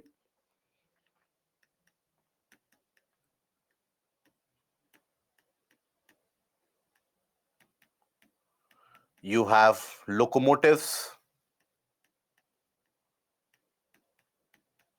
aircraft manufacturing, automobile industry, etc. Now, in this case, generally, if you think about it, because the output is heavier, the industries, they tend to be located closer to the market. They need to cater to the market. So that is where the industries are also typically located. So here, mostly the industries are located closer to the market. Okay, that is the aspect of the weight gaining industry. However, you also have to understand that nowadays transportation is becoming cheaper, and transportation of materials over a larger distance, over a greater distance, that is also becoming significantly cheaper as well. So as a consequence of that, as a result of that, you'll find that most of the industries, they are located closer to the market, so as to provide the flexibility and the ability for the markets to the ability to the industries to be able to cater to the demand. The demand keeps on changing, the demand keeps on becoming abrupt and sudden. So because of that, in order to fulfill the demand, most of the industries, majority of the industries, are now situated closer to the market, because transportation has started becoming cheaper. But there also, it is not as if an industry will be located in some random place. Even if it is situated away from the source of raw materials, most of the industries, they are situated across the transportation arteries. That is where you have the rail lines, where you have the highways, where you have the ports in existence. That is where most of the industries, majority of the industries, are situated. An ideal case in point is the iron and steel industry. Iron and steel, typically iron ore is much heavier than the amount of iron which is generated. So that is a kind of a weight losing industry. So typically it earlier used to be situated in those areas where you had the presence of coal, limestone, iron ore. That used to be the center of iron and steel industry. But as and when the demand is becoming flexible, and as and when the transportation is becoming cheaper, all these iron and steel industries, they are now being located closer to the market source. Okay, so that is basically the example of this. Yes, Yasir. Right, now we come to the other basic factors which end up determining the location of the industry. We'll take it up one by one along with suitable examples. So raw materials, availability of raw materials should be ensured, right? Unless and until you have the availability of raw material, the industry won't be located in that region. So a reliable availability needs to be there. So reliable availability,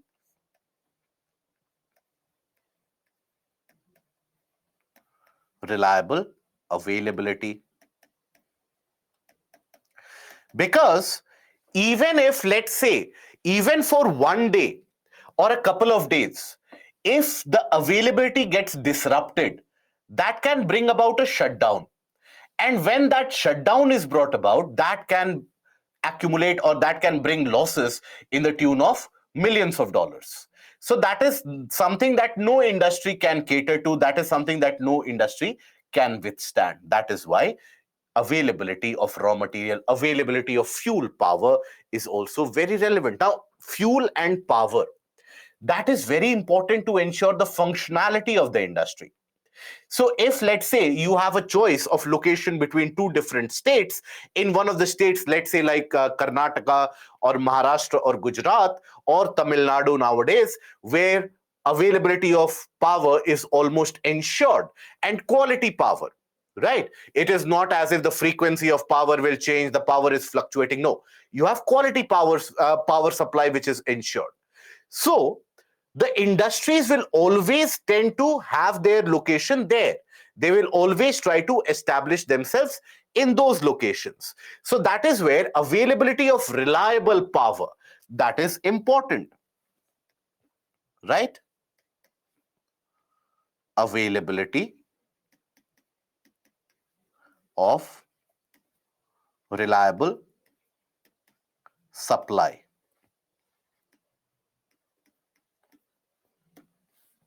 Okay. So that is why, this is one of the reasons many of you have this question that you have been asking, that despite majority of the minerals being found in the region of Jharkhand, Chhattisgarh and Odisha, and also parts of West Bengal, why is it that these areas are not industrialized? Why is it that you don't have many industries opening up in this region? You have the iron and steel industry, coal mines, etc., various different ores which are present, but still you don't have a lot of big industries which are present, because there is still an issue of availability of reliable power supply, availability of infrastructure, which is lacking in many of these states. And this is one of the basic conditions due to which many states are not able to industrialize. Another case in point here is, for example, take the case of Punjab. Now, there has been a kind of a long article which has appeared recently about the case of lack of industrial development in the region of Punjab. And that is basically ascribed to the fact that there, the power supply which is provided to the industries, that is at a super heavy cost. The power supply to the industry is very costly. And that is because if you are providing cheap power to a section of population, or a free power to a section of population, you need to charge some amount of surplus from somewhere else to gain some amount of revenue. That is what is referred to as, in economic terms, what is referred to as cross subsidization. That because you are providing subsidy in one of the areas, one section of population, you are providing things at a very cheap rate or at a free condition, that means you will have to charge surplus from other areas. So why will an industry decide to open up its sector in that region? It will always open up somewhere else. So not only the reliable supply, but also cheap supply. Cheaper supply. Right? Then we have the case of human resources. Human resources, they can be classified into two categories. You have skilled manpower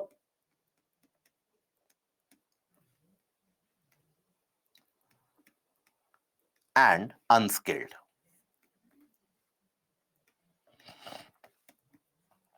Okay, by the way, so again, those couple of announcements that I made earlier as well. So in case that you don't forget, we'll have a separate mapping session on Saturday, 8 a.m. to 10 a.m. And this today marks the end of the evening session for geography, and the morning session for economy also has ended today. So you will be given out, or already the feedback sheets would have been rolled out to you. So do fill in both of these. Whatever has been your experience, fill it out in these. Okay, so just a source of information. Now, coming back to it, when we talk about skilled manpower is very essential for not only the survivability, but also the operation of an industry. Now, skilled manpower or trained manpower, that is something which is available in very scarce quantities. That is why you will find majority of the various specific technology intensive industries, when they try to open up their bases in India, you'll find that they select only certain states. They will either open up their base in Tamil Nadu, They will open up their base, let's say in Andhra Pradesh or nowadays in Telangana because Hyderabad is there, then in the region of Karnataka, then in the region of Maharashtra, then in the region of Gujarat. These are the areas where majority of the industry, they want to set up their base. Why not the other states? Is it because those industries like the food of these places? Is it because those industries, they like the cultural tradition of these places? No. Here, you have a lot of skilled manpower, the trained technicians who are present, the engineering graduates who come out in large bulks, in large numbers, the trained industrial workers who are coming out in these areas. They provide an ideal condition for manufacturing of specific products. Again, case in point, as has been pointed out by many industrialists, at about the aspect of deindustrialization of Punjab, deindustrialization of West Bengal.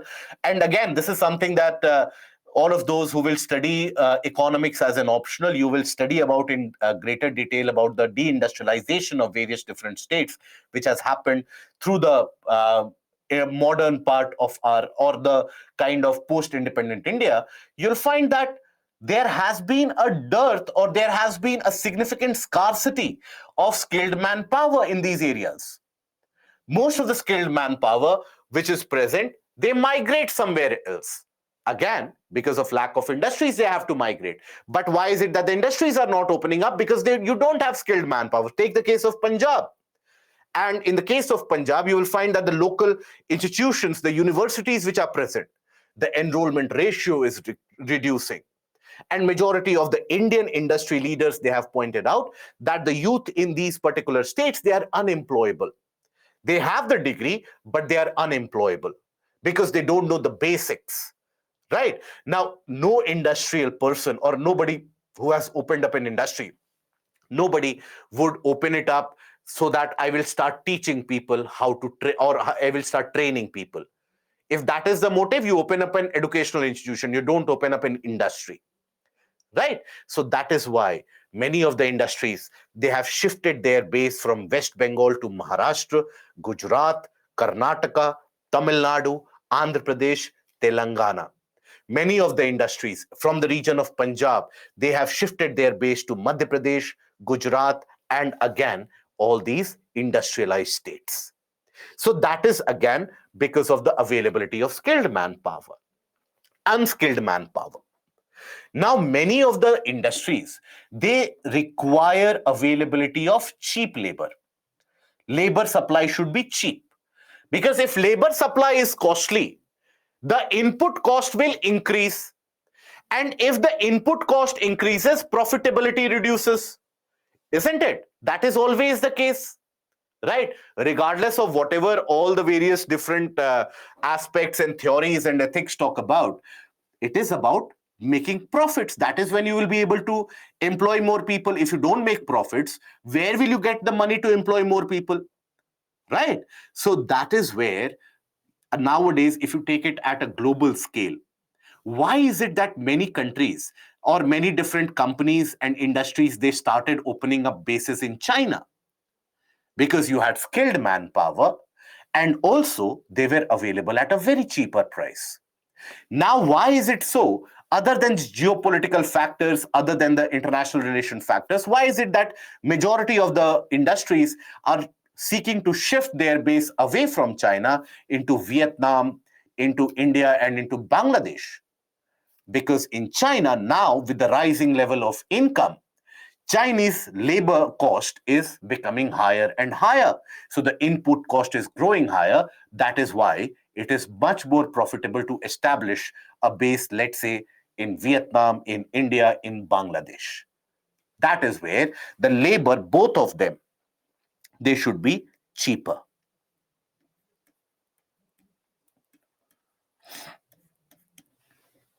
Right? Then transportation, very important. Transportation, when you talk about, it should be affordable, efficient, right? And also, in a way, it should provide connectivity, end to end connectivity should be provided. And connectivity.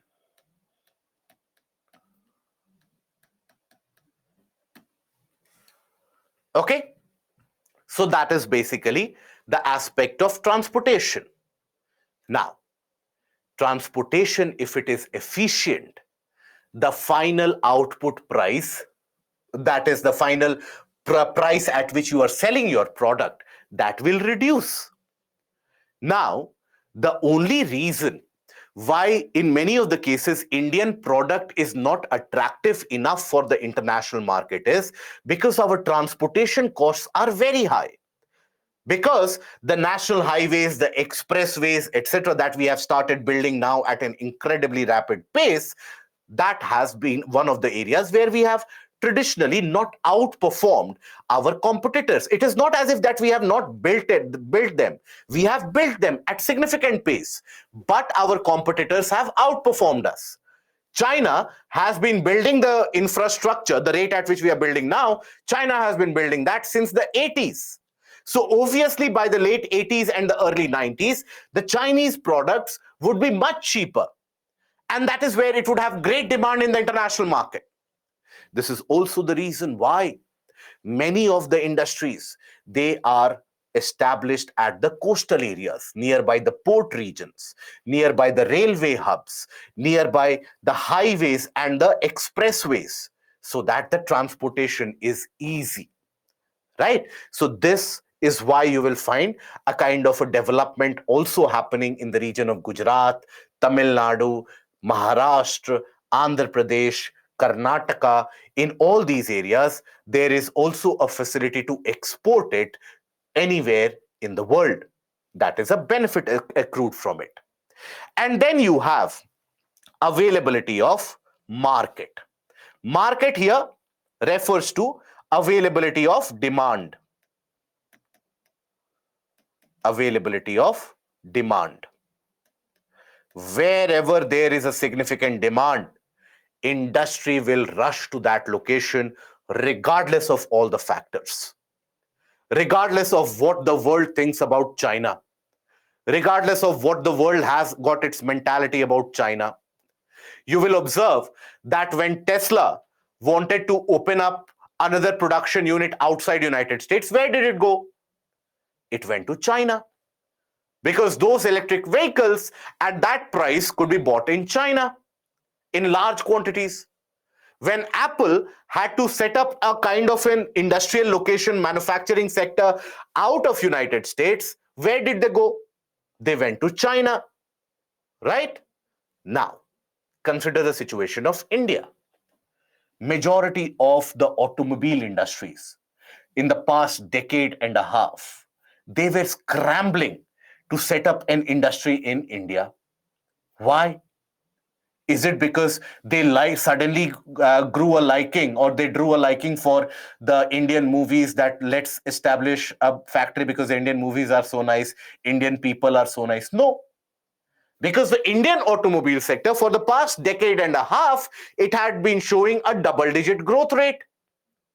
Take the case of another very niche product, that is the case of fighter jets, right? The fighter jets used by Air Force. Now, almost, if you think about, or if you take a look at the newspaper headlines around 2 decades back, you'll find that most of the fighter jet manufacturers, they did not even pay any attention to India. They were not even ready to transact with India because they knew at max, what will they buy? 2 to 4 jets, right? They don't have the capacity beyond that. Now, they know that there is a pending order of close to around $20 billion of fighter jets that India will place in the next few years. So look at all those same industries. Lockheed Martin, Northrop Grumman, then basically if you consider even the Russian industries, Mikoyan Gurevich, or let's consider Saab Gripen of Sweden, or the case of Dassault in the case of France, all of them, they are interested to open up a kind of manufacturing center in India itself. Why?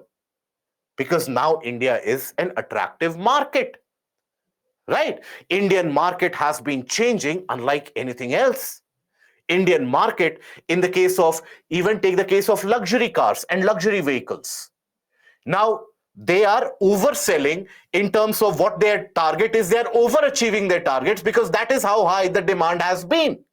All of them are now keen to establish their bases in India. It has got nothing to do with the kind of various different types of administration, nothing to do with the cultural aspect, nothing to do with the behavior of the people. It is the market dynamics. Market is considered to be the king in all the cases. And this is the ideal example. Okay, so all these you can cite it out. Then capital. Capital is what? Availability of funds. Availability of working funds. Now, availability of funds. So, for example, when you open up an industry, regardless of whatever you see in the movies and all the TV series, etc., you don't literally take out money from your own bank account to pay the workers and to buy the machines. You take loans, easy loans, loans at an easier rate, easier condition. So wherever capital is available at a cheaper price, at a cheaper rate, at an easier term, that is where the industries find it very easy to open up their bases. Okay, so capital is very relevant. And then you have government policies. Government policies include a host of measures. Measures of ease of doing business,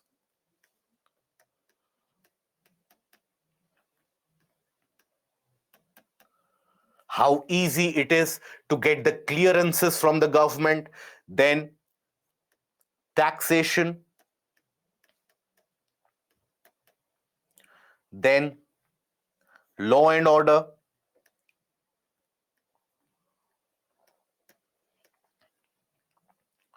situation, infrastructural attention or attention to infrastructure,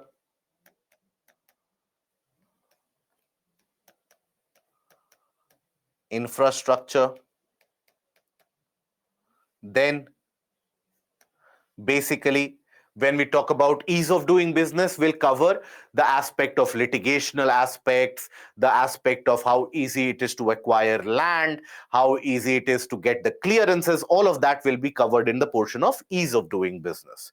Attention to infrastructure, stability of economy.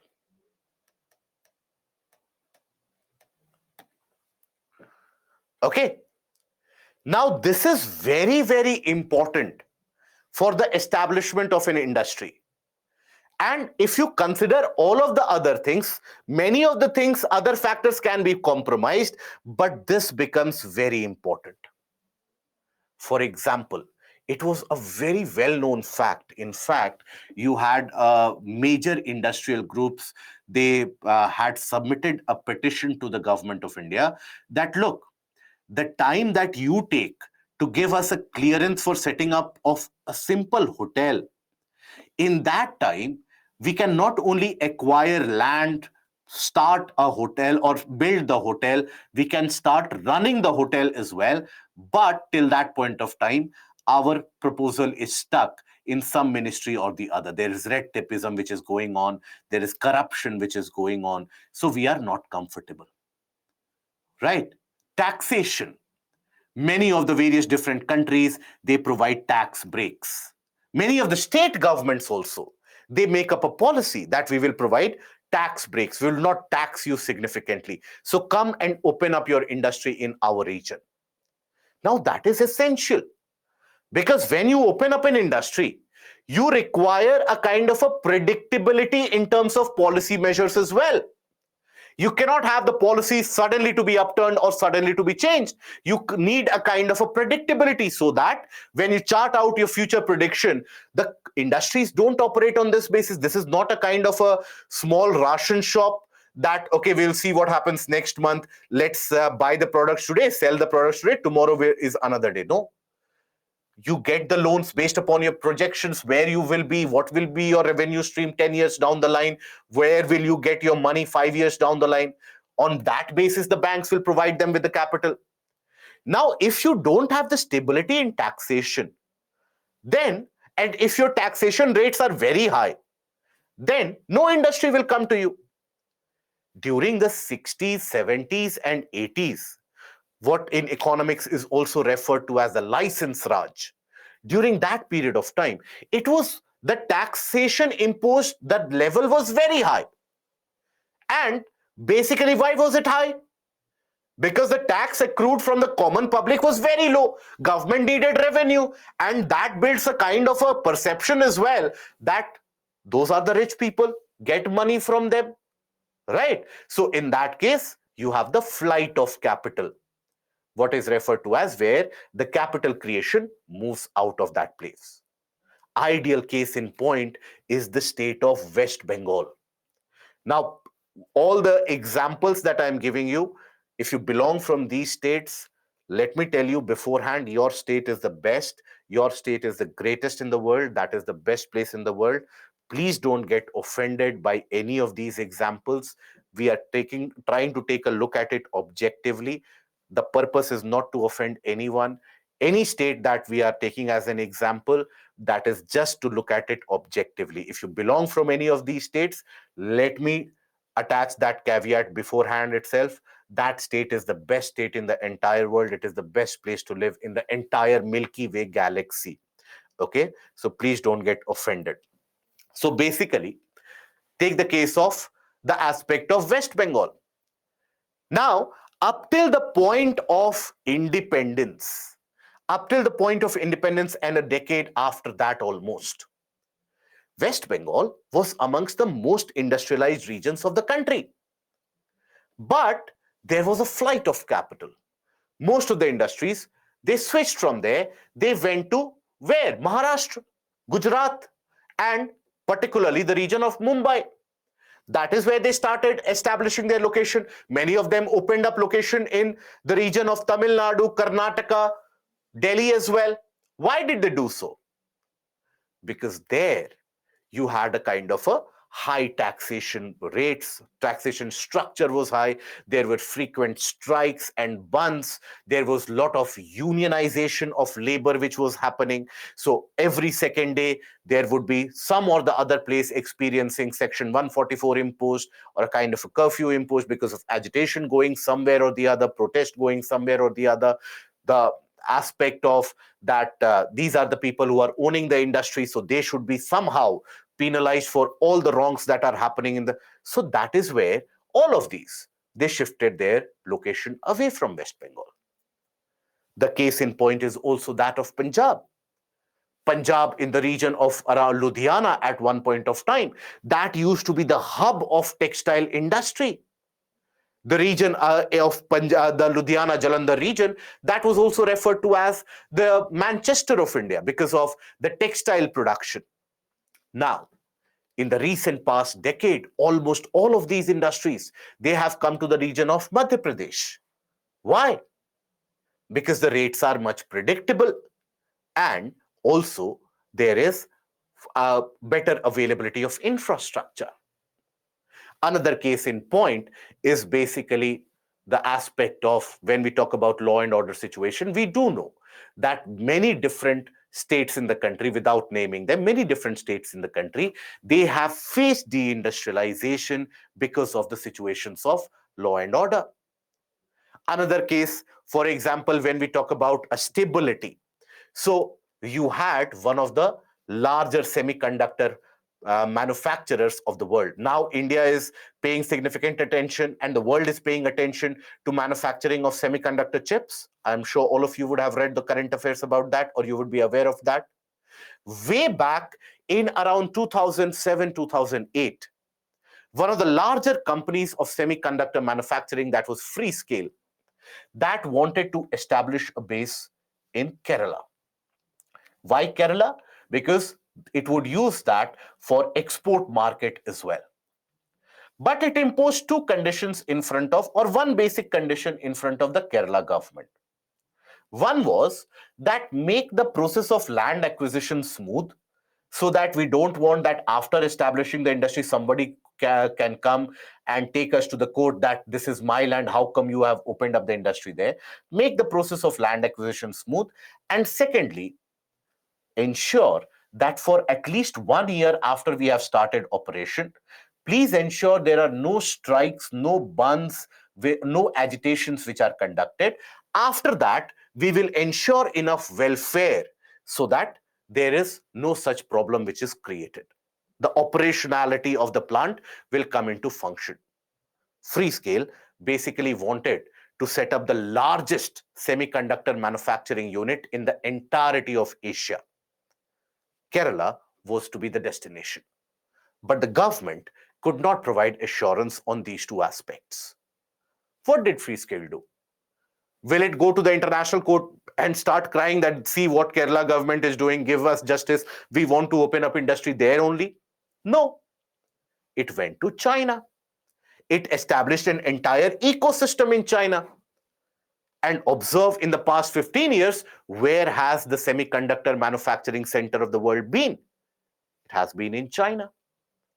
Right? So all these are basically very significant factors which determine not only the location but also the translocation of industries, why the industries shift from one region to another.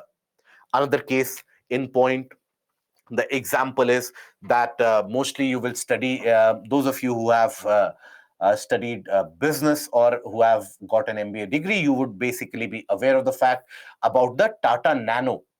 When Tata wanted to manufacture Nano, now earlier the place chosen for it was West Bengal. It had paid the money for the acquisition of land as well. But then eventually it had to shift to Gujarat because of the agitations which happened. Why is it that no major industry is being established in the region of large industry is not opening up in the region of Punjab as well? Because these are agricultural lands. And buying an agricultural land or acquiring an agricultural land is almost an impossible task. Take the case of Jharkhand.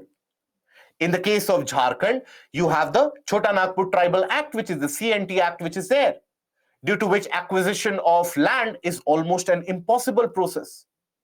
So why will an industry have that kind of a headache imposed upon it that, no, I will go there, I will try to hammer out a land deal? No, it has got many alternatives, right? So this is why when we talk about the locational factors of industries, this is a world which is much different from what Weber had told in the 1840s. Now it is not only about market, transportation, and raw material, it is dependent on all these factors. So this is a question which oftentimes is asked in the mains examination, and that is why you should be aware of it. You should have the ability to write answers on it and also to cite various examples out of it. Okay? Availability of land will also influence the location of the industry? Absolutely, yes. Can we write relevant examples in the case of where you don't negatively criticize any particular state, any particular government? Provide positive criticism that because the land is costly in that region, if we provide easier land acquisition, that can provide for translocation of industries, etc. Provide that positive criticism. Okay? Right? Now, after this, we talk about the major industrial regions of India. Now, industrial regions of India, they are clustered. It is not as if there's a uniform distribution of industries. Across the world as well, you'll find that the industrial regions, they are located, they are clustered in certain areas. And there is a kind of a causative factor involved here as well. What is the causative factor? You will have the requirement of better transport, easy availability of raw material, cheap labor force, availability and access to market. These are the conditions which need to be fulfilled. Now, amongst all the major industrial regions, if you consider even the Gurgaon, Delhi, Meerut region, or the Gujarat, that is the Ahmedabad, Surat area, or the Mumbai, Pune industrial region, or the Bangalore, Tamil Nadu industrial region, or the small Tiruvananthapuram, Kollam industrial region, or the Vishakhapatnam, Guntur area, Chota Nagpur region, or the Hooghly region. All these areas you will find they have started the process of industrialization from the primary sector. So in all these areas, you'll find that the primary sector, primary industries, what they do is they establish a base. Establish a base. A base for what? For an industrial ecosystem. For example, when we talk about the Mumbai-Pune region, now there, the base was started by the cotton textile industries. Now, you had the textile industries. Now, the textile industries would also require various chemicals for the treatment of the textile, processing of the textile, and also chemicals required for dyeing of their textiles. So that is when you had the chemical industry which sprung up. In the case of Hooghly region, it started on the jute textile industry, right? In the case of Chota Nagpur industrial region, it started on the basis of mining. If you take the case of, let's say, the Delhi, Gurgaon, Meerut region, now there's such a good amount of access to infrastructure is available, be it railways, roadways, airways, everything is available at a very, very significantly efficient process in the region of Delhi and the entire national capital area. Take the case of Bangalore, Tamil Nadu. It established based upon the silk industries which would be opened in the region around Madurai. So that is where the beginning happened. And that set up an ecosystem around it. So that brought about an industrialization, job provision, etc. Example, let's say when you go outside of Gurgaon, right? When you drive outside of Gurgaon and you go towards Haryana or even Jaipur, you'll come across a suburb that is Manesar. Now, in Manesar, you'll find the presence of Maruti Suzuki, the Maruti Udyog Limited, which is there. Now, it manufactures automobiles in that area. Now, automobiles are manufactured in that area. Now, that automobile, that one single car which is manufactured, the glasses are procured from somewhere else. The rubber sheeting is procured from somewhere else. The leather seats, the leather is procured from somewhere else. All those industries establish themselves around them. Now, once all those industries establish themselves around them, then Hero MotoCorp also established an industry there. Then you had various different other transportation systems and various other automakers also establishing. So that is how the entire ecosystem is built upon it, right? That lays the foundation of industrialization in any particular region. So we'll take a look at few of these particular industrial region. So when we talk about Mumbai-Pune industrial region, so the base of it region owes its origin to the British rule in India. That is where it is connected with the growth of cotton textile industry in India. Despite the fact that immediately after independence, majority of the cotton producing areas, they went over to Pakistan. So still, you had an increase in cotton production in the rest of the areas, and the associated sectors, they started coming up. Now, you had the development of various chemical industry, the finding of oil off the coast of Maharashtra, that is Bombay High in Arabian Sea, oil extraction started happening. So petrochemical industries opened up here. Then the presence of Thal Ghat and Bhor Ghat gaps in the Western Ghats, that provided connectivity to Nashik and connectivity to Pune. So easy transportation. That is when Nashik and Pune, initially land was available at cheaper price. So that is where majority of the industries, they started opening up. Now the land is becoming costlier in these regions. So You have the other areas in the vicinity where transportation is available. There, the industries are opening up the bases. Right? So that is how the entire region has been industrialized in the process. So cotton was cultivated in the black cotton soil area of Narmada and Tapi basins. Partition of the country significantly provided a disruption because majority of the producing areas went over to Pakistan.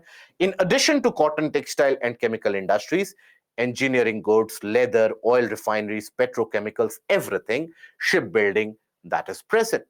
Now, the advantage with Mumbai has been that Mumbai has always been a cosmopolitan. Mumbai as a city, if you belong from that region, if you have been to that region, Mumbai as a city has always been a place where people from all regions, they come there to earn their livelihood. So it has always been a place to attract talents, and also that means availability of very skilled manpower.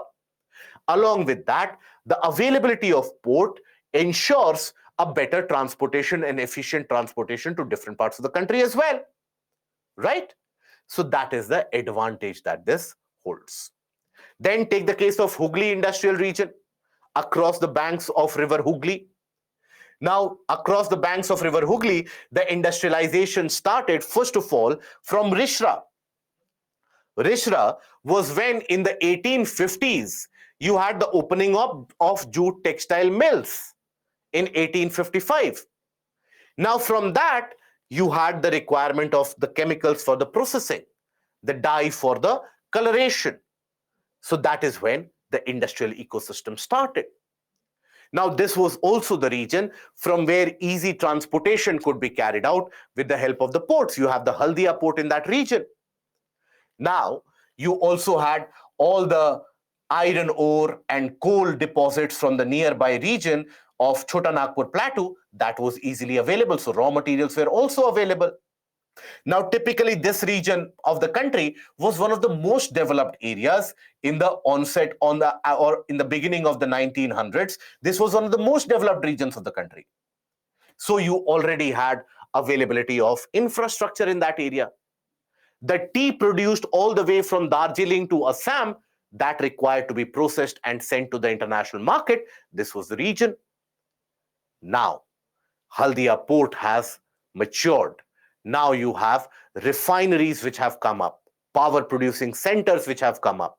So that is what has accelerated the industrialization of this particular area. So the old trading center of late 17th century has developed into the present industrial hub of Kolkata. Besides navigable rivers, roads, and the railways provided subsequent links to the great benefit of Kolkata port. And also, discovery of coal and iron ore in Chota Nagpur Plateau meant raw materials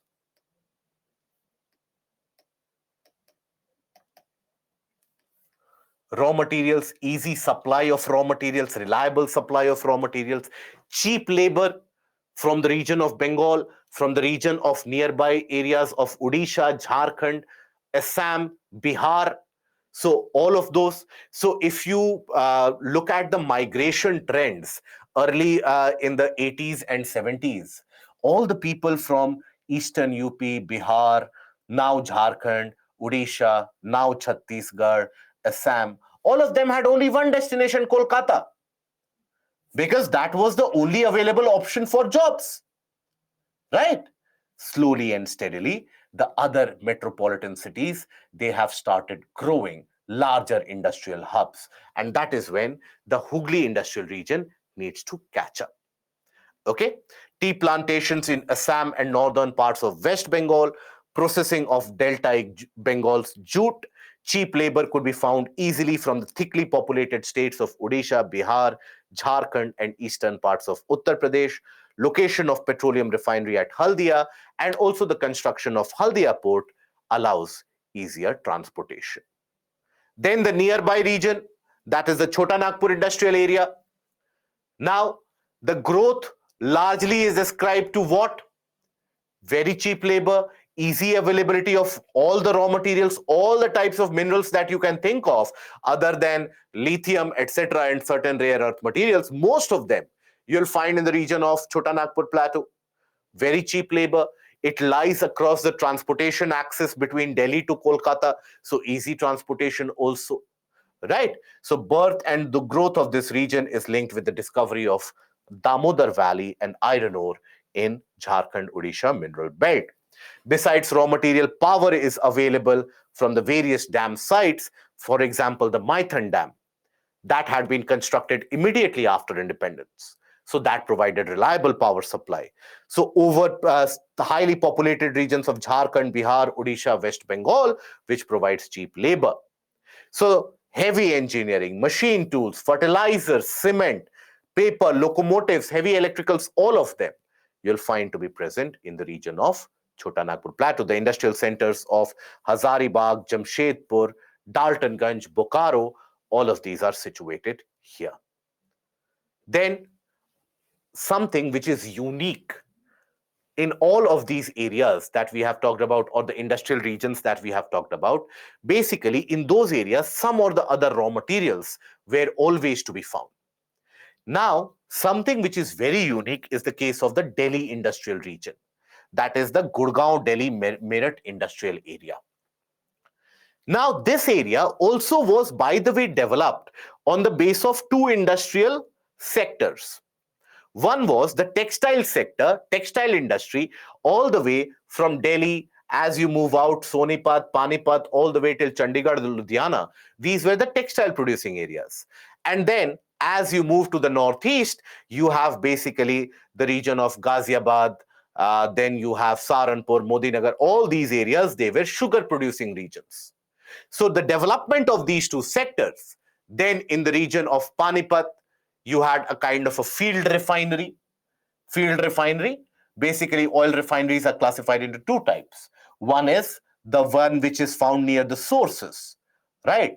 So for example, Jamnagar, very close to the source. Other one is located closer to the market. For example, Mathura, for example, Barauni in Bihar, for example, Panipat in Haryana. So all these basically are field refineries. So when oil refinery came up in Panipat, that led to the establishment of that particular industrial region itself. So that is why it consists of two industrial belts adjoining Delhi. One belt, Agra, Mathura, Meerut, and Saharanpur in UP, and the other between Faridabad, Gurgaon, Ambala in Haryana. Now, this is a region where you have a significant amount of availability of cheap labor now, because now the migration is happening to Delhi. Large scale migration. Transportation is very efficient. It is one of the best connected areas across the country.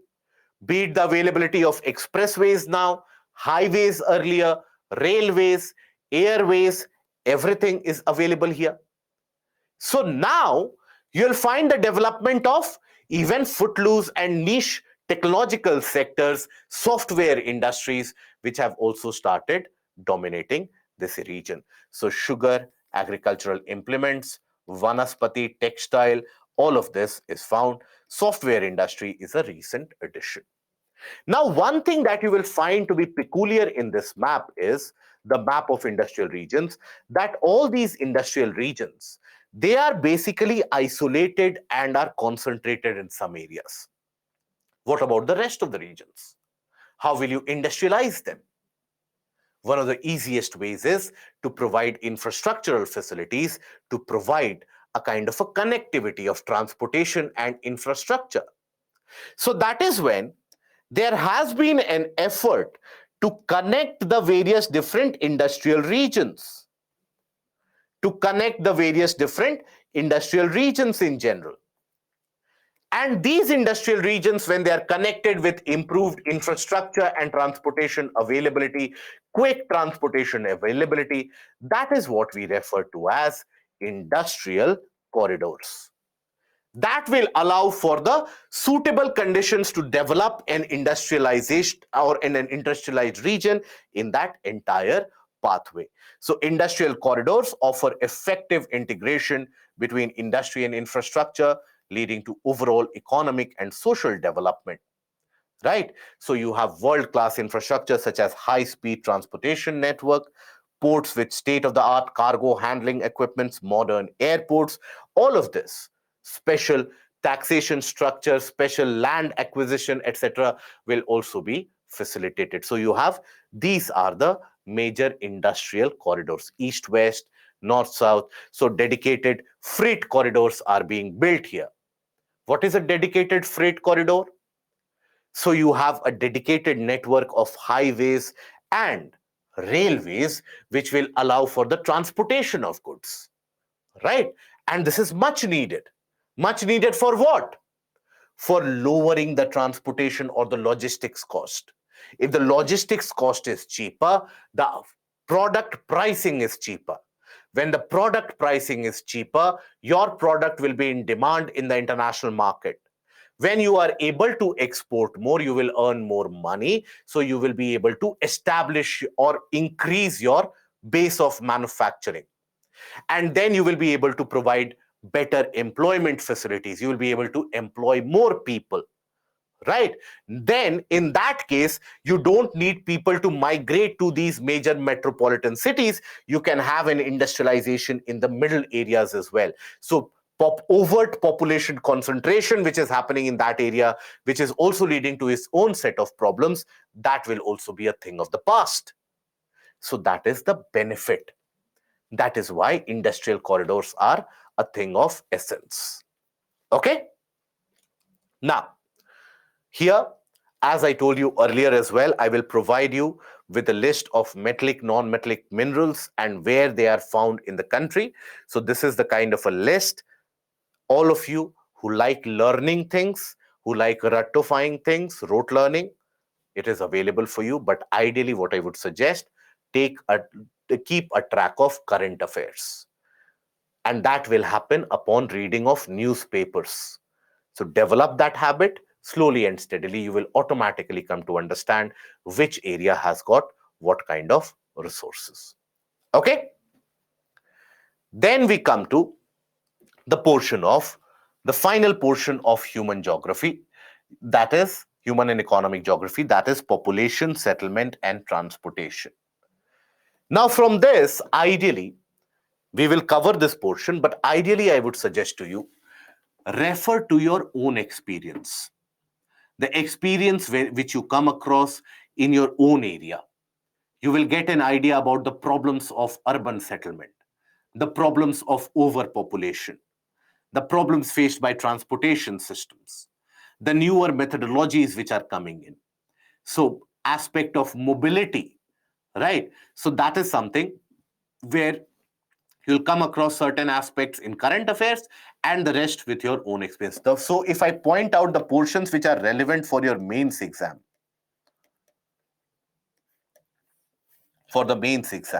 here basically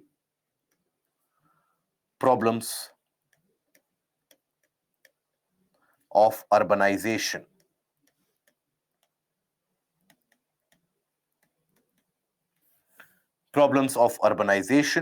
then other than that we have issues in transportation,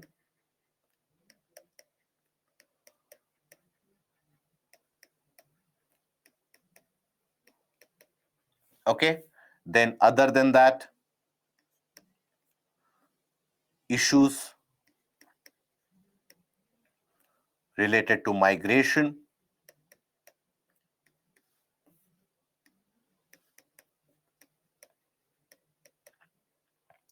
these are your major types of questions which are asked. So in all of this, you will find that the portion of current affairs that is very relevant along with your own experience. Okay? So when we talk about this here, we start with the aspect of population. Now, what is population? So, the absolute number of individuals in any geographical area, that is termed as population. You have population of tigers, population of elephants. We also have population of humans. Now, in that, it has to be calculated in a geographical unit area. We cannot say that, okay, population of humans in this region or our population in general, that population is this much. In which area? In which district? In which state? In which country? So it always has to refer to a certain geographical unit area. Now, when we talk about the population of the entirety of the planet, it is close to around 7 billion people, which houses the entirety or which inhabits the entirety of the planet. Now, here, when we talk about it, now you have to understand that the population is not evenly distributed. It is not as if you have the equal number of people living in every different area. There are large areas which are almost uninhabited. For example, take the region of Antarctica, take the region of Siberia, take the region of northern Canada, take the region of Greenland, take the region of northern Africa, take the area of Central Asia.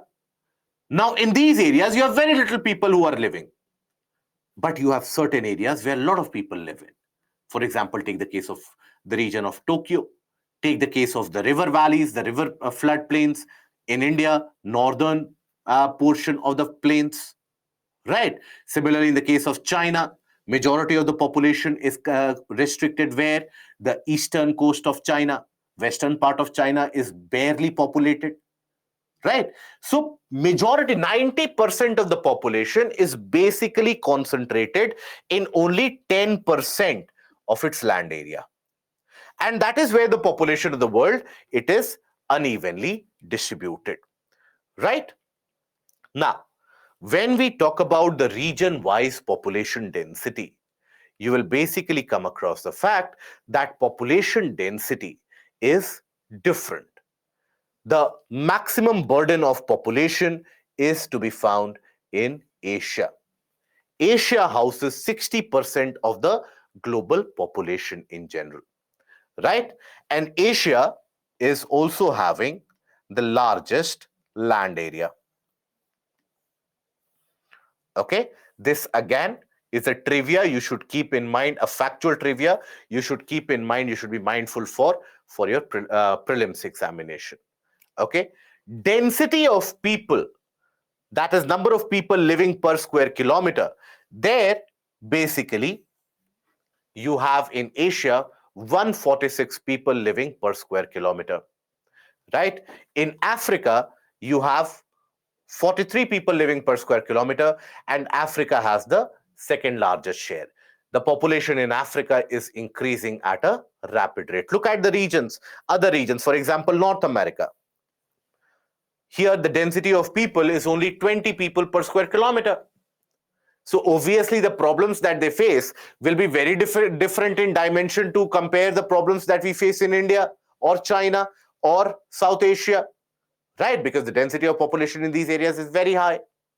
Okay, so that is basically the region-wise population density. Even when we take a look at India, even in India, the population density is not uniform. By the way, these are based upon the population figures released in 2011 census. The population data is released as per the census data. Census is the count of population which is carried out every 10 years.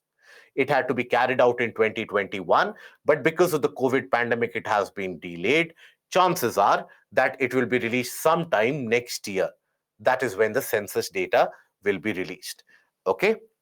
Now here, in India, if you observe, all the population, majority of the population you will find is restricted or concentrated in the plain areas, in the plain regions. So observe the region of Malabar Plains here, observe the region of Northern Plains here. Wherever you have the cities, you have a significant burdening of the population. Okay, so in certain areas, the population densities in certain cities, the population density is even as high as more than 10,000 people living in per square kilometer. Case in point, Delhi. Okay, you have a lot of people living there per square kilometer. Okay, that is the aspect of population distribution. Now here, when we talk about it, what are the factors which determine the distribution of population? Niveda, numerical data is important or just the chronology of the area is enough? Chronology of the area is more than sufficient. Okay, but when the census figures are released, all of you who are appearing for the exams after that, the questions from that census is asked in the examination, in the prelims as well as the mains exam.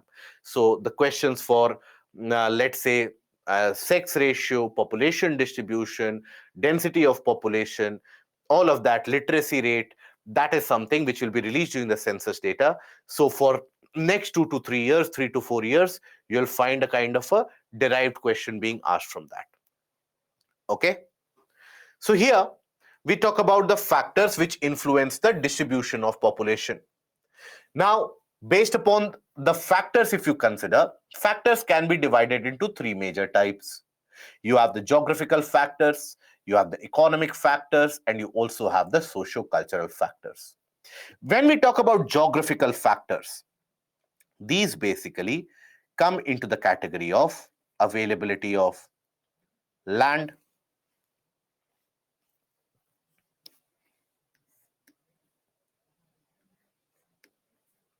land availability, right? Land should be available, right? Land should be fertile in many of the cases for the people to be living in that area. Then climatic condition. Generally, people will always prefer to live in an area where the climate is more moderate as compared to those regions where the climate is to the extremity.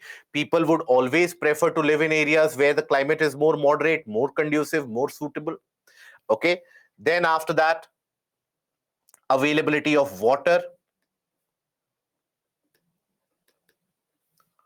isn't it? Water should be available. Water is essential for the growth of civilization, for the upbringing of any civilization. Availability of water is an absolute must. Then after that, also topographical feature. Here, let me write fertility as well.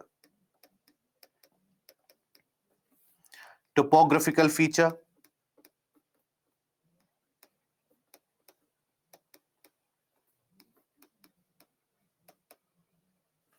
So, for example, if you have a plateau or a hill, generally lesser people will live there. Availability of plains, more people will live there. Connectivity becomes an issue in the case of hills and plateaus. So, for example, plateaus, hills, right?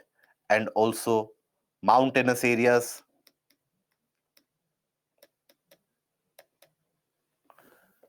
Then you need the various aspects when we talk about. So these are your geographical aspects, right? All these are geographical aspects. Stability of the region and availability of resources won't come in this category. Availability of resource, for example, if you consider the regions such as certain forested areas in Odisha and Jharkhand, they are very rich in mineral resource. But do you have large population there? No, you don't have. So that comes under economic factors. In economic factors, when you talk about, here you have, in simple term, avenues of income.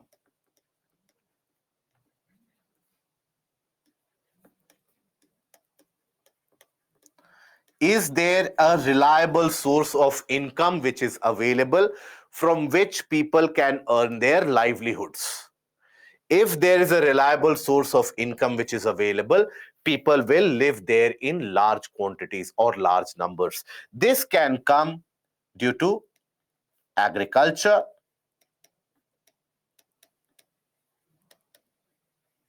or economic activities.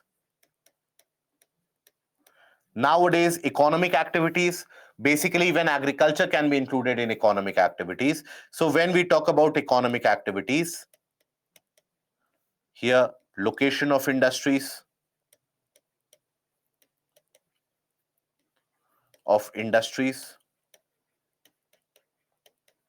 right? Various different industrial regions, generally you will find greater section of population, greater density of population living there. Why? Because they want to earn. Many people come to different parts of the world and they start living there. Very little of them, very few of them go there that, okay, the climate of northern Canada is so nice, that is why I'm migrating to Canada. No, because you find a kind of a minimum wage being paid there, that is why you are going there, isn't it? It is not as if, okay, I cannot tolerate warm conditions, so I will go and live in Greenland. No, unless and until you find a job in Greenland, will you go there?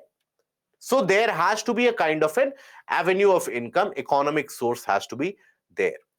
And then you have the socio-cultural factors. What are the socio-cultural factors which are available? So when we talk about social and cultural factors, this includes a host of various features. Host of various features in the sense how open a society is, how or how the society tends to behave in general, right? So that becomes a major source, a major factor. So when you think about social and cultural factors, what are the first things that come to your mind which can determine whether people live in an area or not? It is not migration, it is where people naturally choose to live. What do you think? Language, okay. Religious places, yes, absolutely. Caste, religion, culture, community behavior, yes, very good. No. Transportation facility, no. Very good. Accommodating nature in general, that is a big factor. Job opportunity will come in economic factor, it will not come in social and cultural factor. Industrial opportunities also.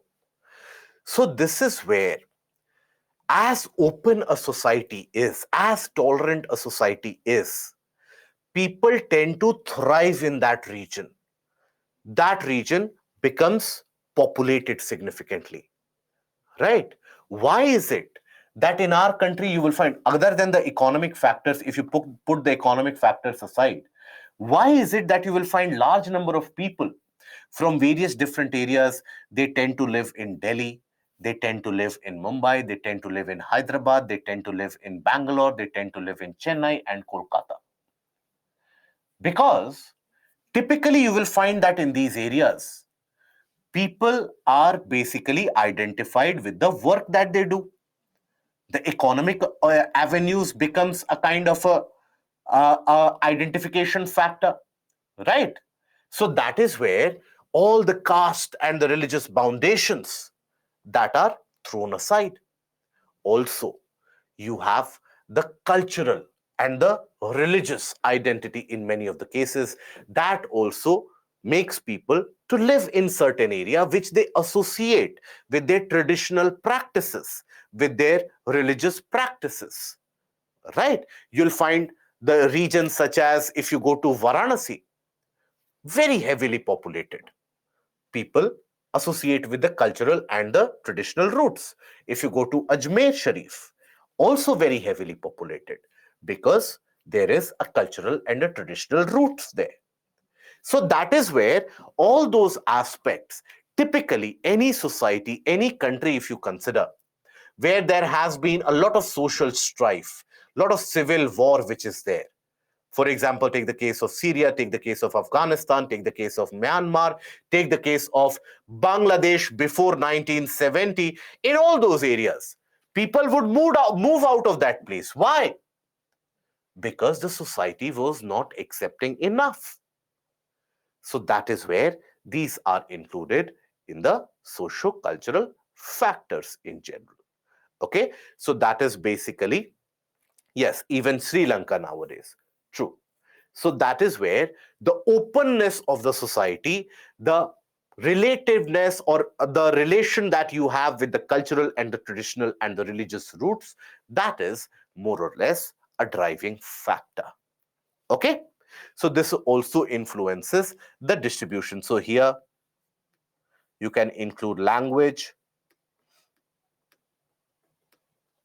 In certain cases, not in majority of the cases. Then cultural, and traditional identity, then openness of society. Okay, this is why the success story of Mumbai, which is different from many of the places, and also why Delhi is slowly turning out to be one of those areas, is because there people from all the different backdrops and all the different backgrounds, they come there for a single purpose: to attain or to do something or have an economic avenue associated with them, right? There is no one who migrates to Mumbai or moves to Mumbai or decides to live in Mumbai.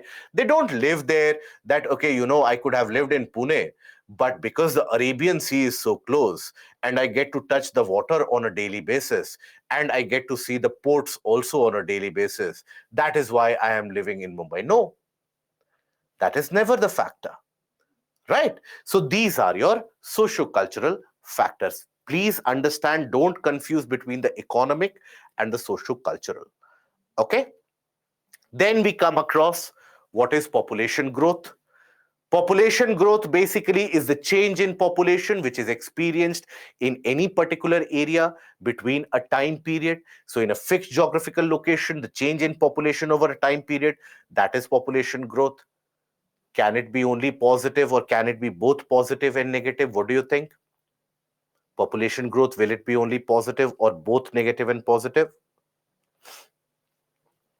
That is both negative and positive. So if there is a reduction in population, population growth is negative. So we come across the factors of natural growth and actual growth of population. What is the natural growth of population? Natural growth, if you refer to, that is basically the difference in population which has been created in a region, that can be counted as the birth rate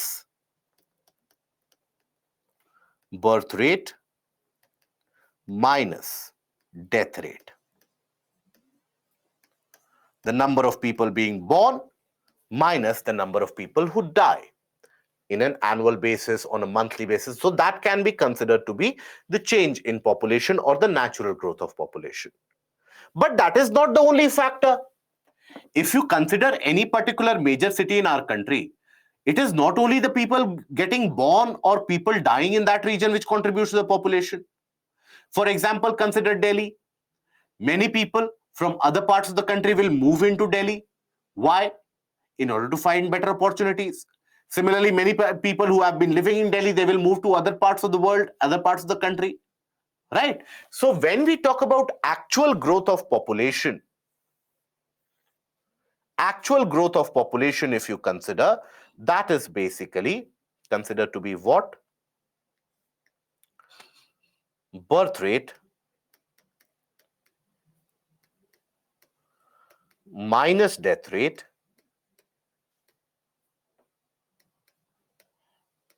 plus number of people moving in, right? So people moving in and subtract the number of people who have moved out minus people moving out. Yes, Preetham, if birth rate is smaller than death rate, population will start decreasing. In some parts of Russia, in some countries of Europe, and in Japan, for example, we are already experiencing that. So that is basically the actual growth of population, right? Birth rate minus death rate plus people moving in plus people moving out, right? When people are moving in and out, this particular process is what is referred to as migration.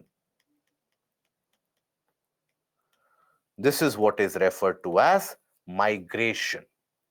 Now, people moving in, when people move into an area, in that region, they are referred to as immigrants. or the process is referred to as immigration. People moving out of an area. What is that referred to as? Very good. This is emigration.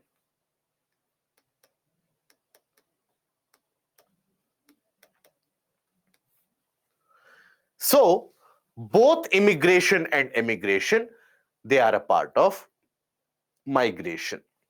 So, that is the actual growth of population when you count in the portion of migration as well. So, when we talk about migration, basically, it is one of the factors of population growth. So, population growth is dependent on births, deaths, and also the amount of migration which happens from one region to another. Now, migration, what is it? It is the movement of people on a permanent or a semi-permanent basis, right? Either you move in for, let's say, few months, or let's say few years, or permanently. That is migration, movement of people for permanent, semi-permanent basis. That is called as migration. Now, this migration basically will have people moving from a place of origin to a place of destination, right? So let's say here an individual has decided that an individual, I'll not take the name of state because you get easily offended, so I'll not take that risk. Let's say a person has decided, I will move out of A and I will move to the region B. So if that is the kind of decision, person has decided to move from A to B, right? Now, there must be certain conditions prevalent in A, that is the place of origin. So, A will be the place of origin, B will be the place of destination. So, there must have been certain conditions which would have made that person or forced that person to move out of that region. It is not that a person is living a very happy life in a certain place, all the conditions and requirements are fulfilled, and suddenly one fine morning you wake up, I need to move out, I need to pack up my bags and move out. No, something might have gone wrong. So those factors which in a way push you to move out of a place, those are referred to as push factors.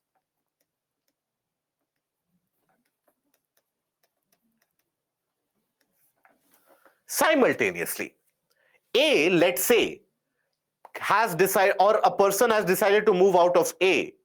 Now that person could have moved to any other city, any other region, but that person decided to move to B. Why? There must be something there in B which has attracted that person. So those are referred to as pull factors.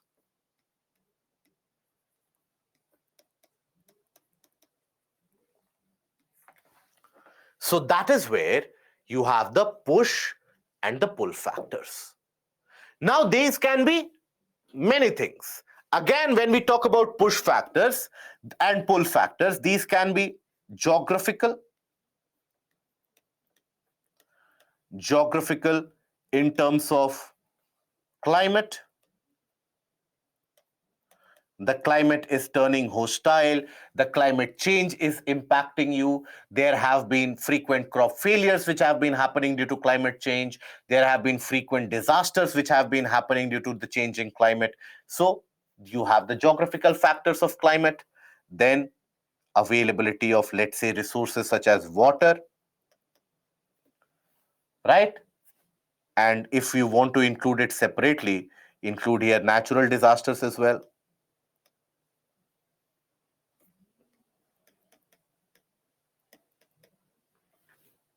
Okay. Land fertility, if it has started reducing, you will move out. Take the case of certain areas in our country where the land fertility has been reducing due to adverse climates. For example, the region of Bundelkhand. So people have started moving out. Even in the case of Punjab, the land is not so fertile as it used to be. People have started moving out. So you have land fertility.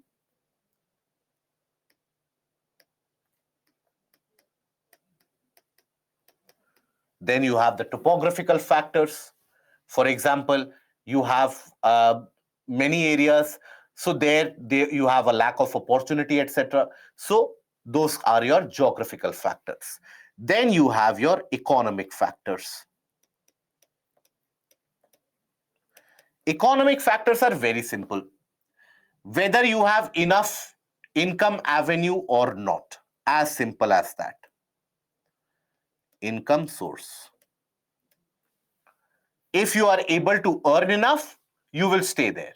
If you don't find enough to earn in order to feed yourself and your family, you will move out of that place. And then you have socio-cultural.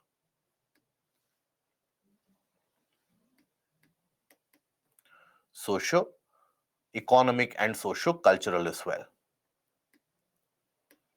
So in this case, the conditions of, let's say, civil or social disharmony, or in certain cases, civil war, social discrimination,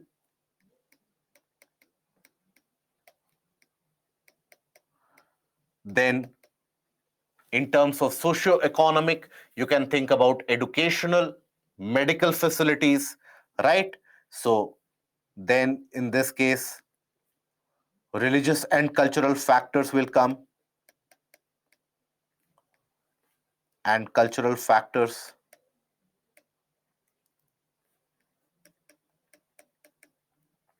right? So because of various factors, people tend to move out. But they decide to move into certain areas. The pull factors, there you can think about better socio-economic conditions. So all these geographical factors, economic factors will come here. So better socio-economic conditions, economic conditions.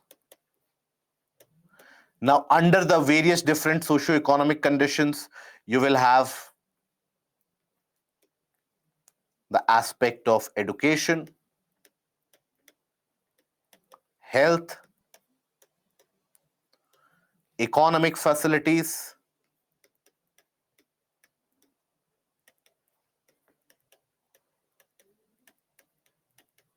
ease of living,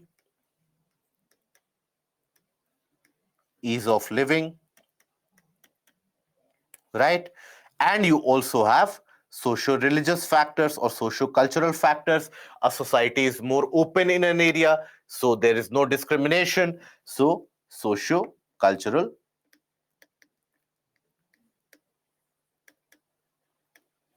factors. So at an older age, many people, they decide to move into, or after retirement, they decide to move into their native places, etc. That is also a socio-cultural factor. Then many people, when at the older age, they want to live to the areas closer to the pilgrimage sites. That is also a socio-cultural factor. So all these factors end up determining whether a person is able to move out, or where does that person choose to move in. Okay, I hope with all of these examples, you will be, and this, many of you, it is very heartening to see that many of you have been citing the examples on your own. So in this case, I want you to be able to write at least 500 words if required when it comes to factors determining migration. Okay, so you should be able to write minimum of 500 to 700 words along with various different examples. Give historical examples if needed. For example, take the case of Fatehpur Sikri. Fatehpur Sikri, where Akbar spent huge amount of money, that entire place was vacated in a very short period of time. Why? Because of scarcity of water, right? So all these examples that you give, for example, if you take a look at Afghanistan, since the late 70s, Afghanistan has experienced significant amount of out-migration. Why? Because of the socio-political conditions. Take the case of migration happening in Myanmar. The Rohingyas, they are migrating. Why?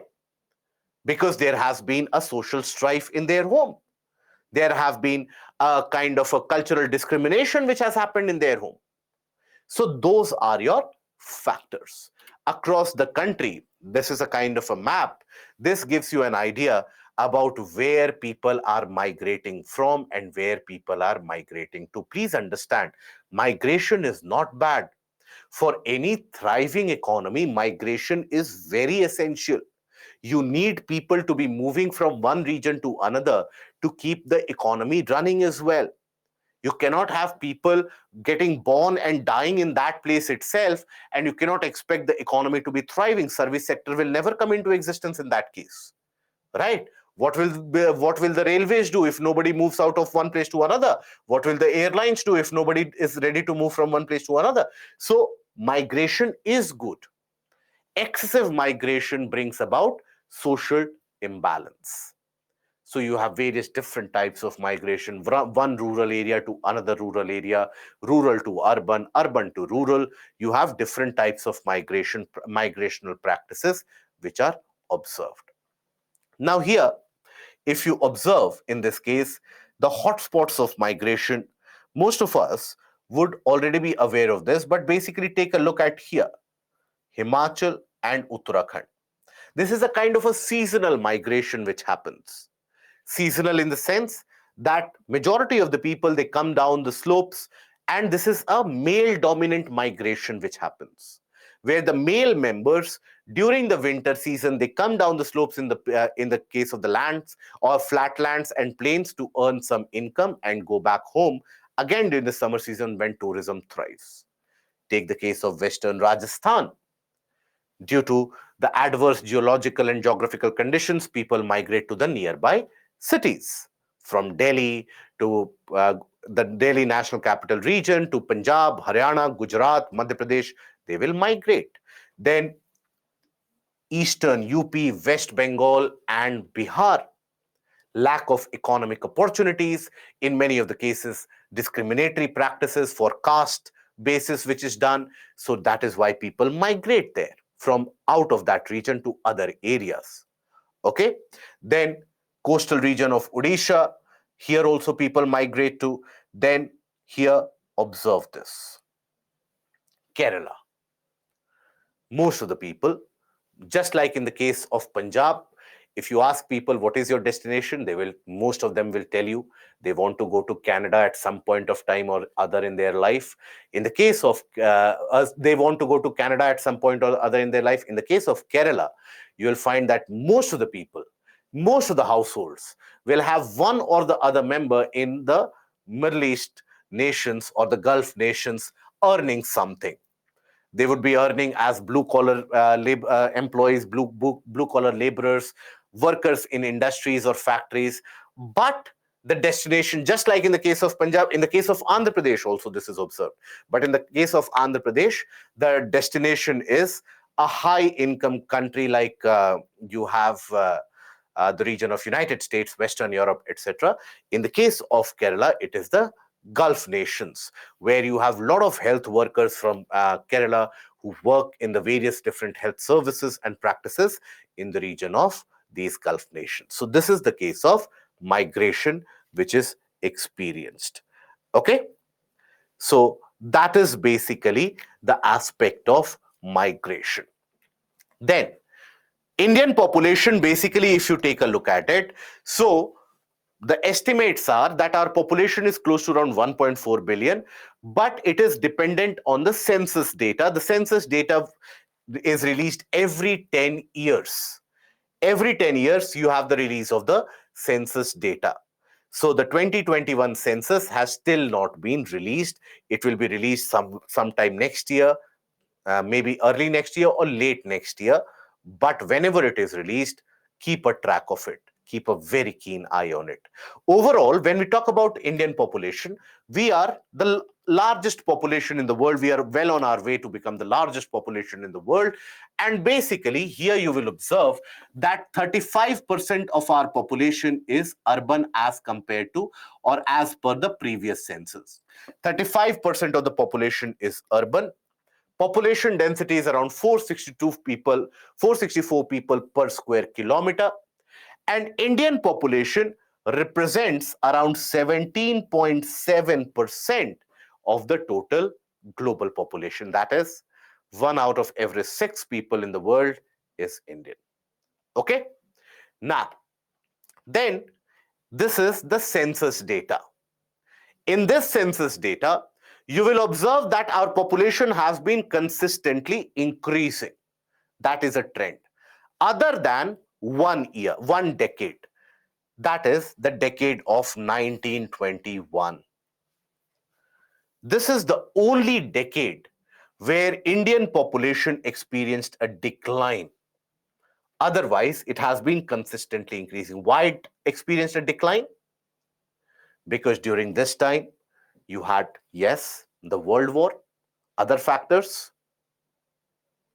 You had significant occurrence of famines in this time, in the later part of the 1910s, that is before 1920. You had severe famines which occurred. Many people died due to lack of food and starvation. Then the other factor, you also had significant number of people dying because of the previous pandemic, that was the Spanish flu, right? So that is why many people lost their lives, and that is why you had a decrease in population. Other than that, if you observe, then up till independence, the growth in population was very small, because it is not as if people did not have kids. People had many kids, 10 kids, 12 kids.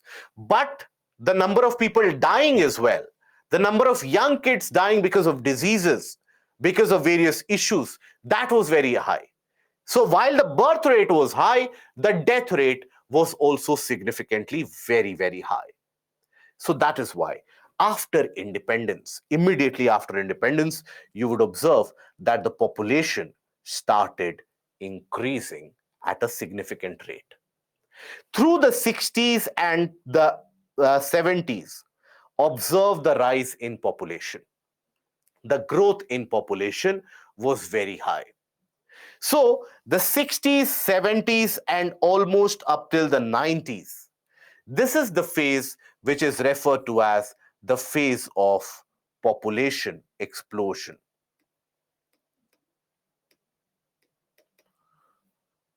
Explosion.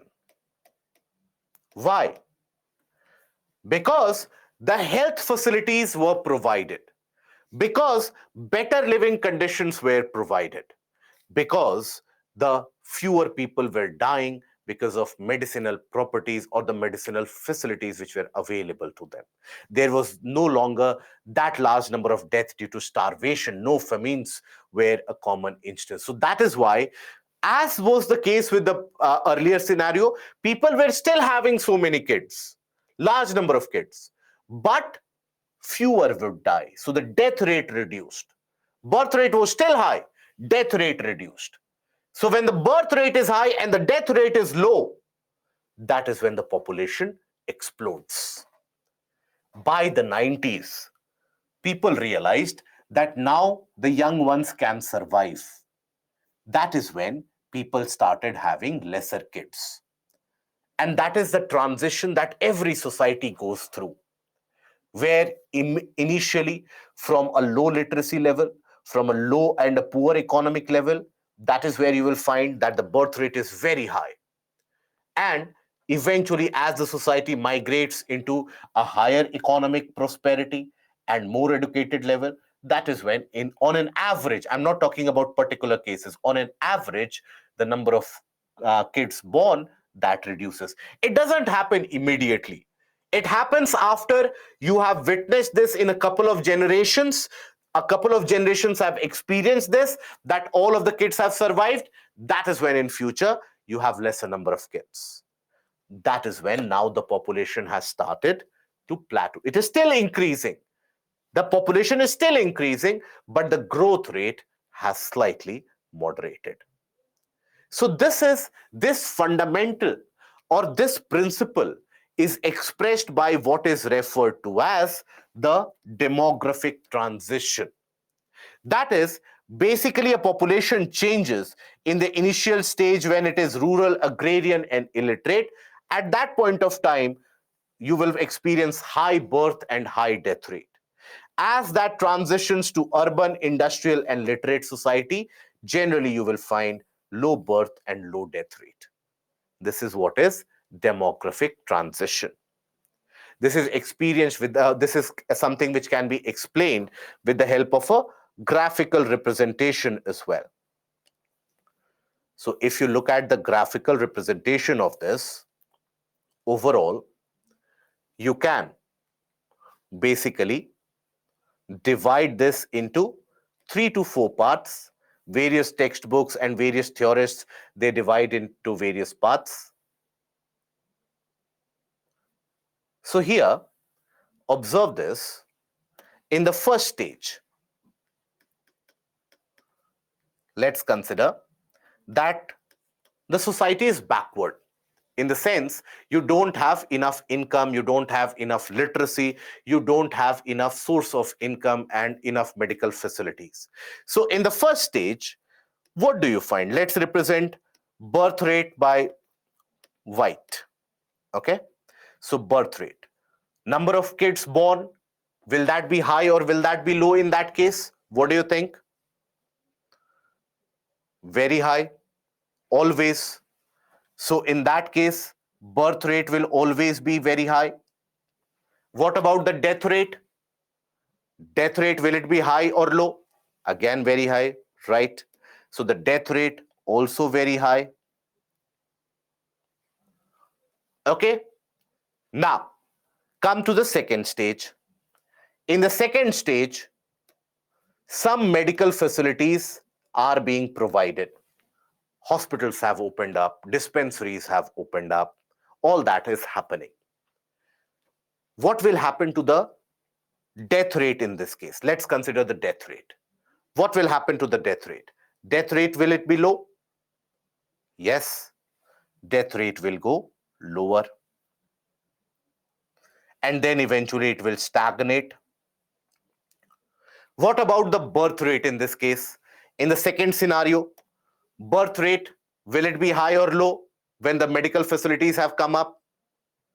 It will still be very high because it takes a couple of generations for this change to happen. In the third stage, when the society is in a developing phase, significantly developing phase, that is when you will experience that most of the people have survived. So that is when what happens? This also reduces. So the birth rate also reduces, isn't it? And then this also stagnates, right? So that is when that has also stagnated. Now, that is your third stage. Rishika, we have a separate session on Saturday, 8 a.m. to 10 a.m. All those who have joined late, who have not attended the first part of the class, we have a separate mapping session on Saturday from 8 a.m. to 10 a.m. Okay. And then you have the fourth stage. Fourth stage is the developed stage, when the countries have reached the level of being developed. Now, here, what about the population growth rate? If I have to represent the population growth rate, so in the first stage, what do you think will be the population growth? The population growth rate, will it be high or low? Almost negligible. Population growth will be negligible, very low. What about the second stage of population growth? Here, explosion will happen. So population growth will be almost exponentially high. It will start to increase exponentially. Now, in the third stage, the population growth, will it be there? Will it be high, or will the population growth be zero in that case? It will still be very high, but then it will start to get lower and lower. So that is when the population growth starts to stagnate. The growth rate reduces. And eventually in the fourth stage, it again stagnates.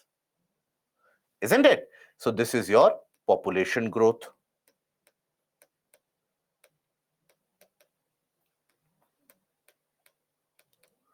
This is your birth rate.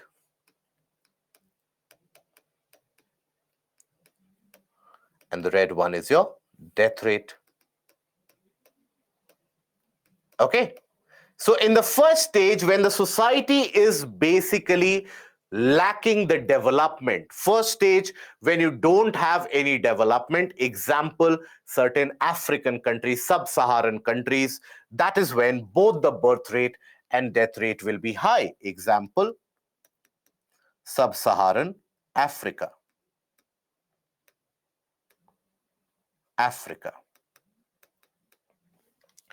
In the second stage, when the society initiates the development, okay, when the society initiates that kind of a development, Vijay, kindly write it in your own copy as well.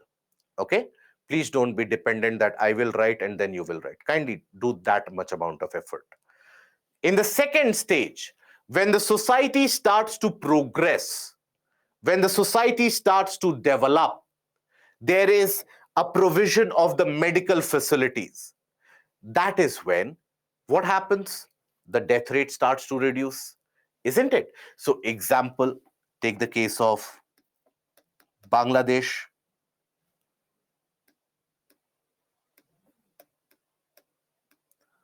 Many countries, for example, in Africa nowadays, India during the period of 60s to 80s, that was the condition.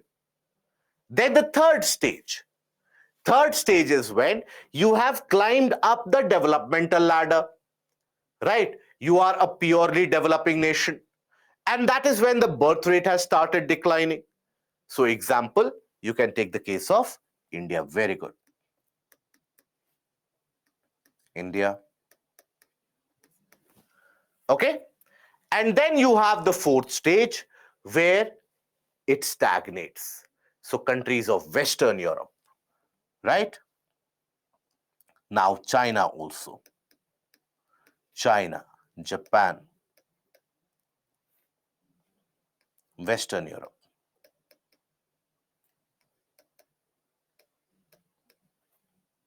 Etc. So that is how basically the population moves or transitions from one particular stage to another stage. This is the transitioning of the population. This is what is also referred to as the demographic transition. That is what we have as the aspect of demographic transition. Is this clear? Yes, Vipin, you can always take it up. Anybody has got any doubt in that?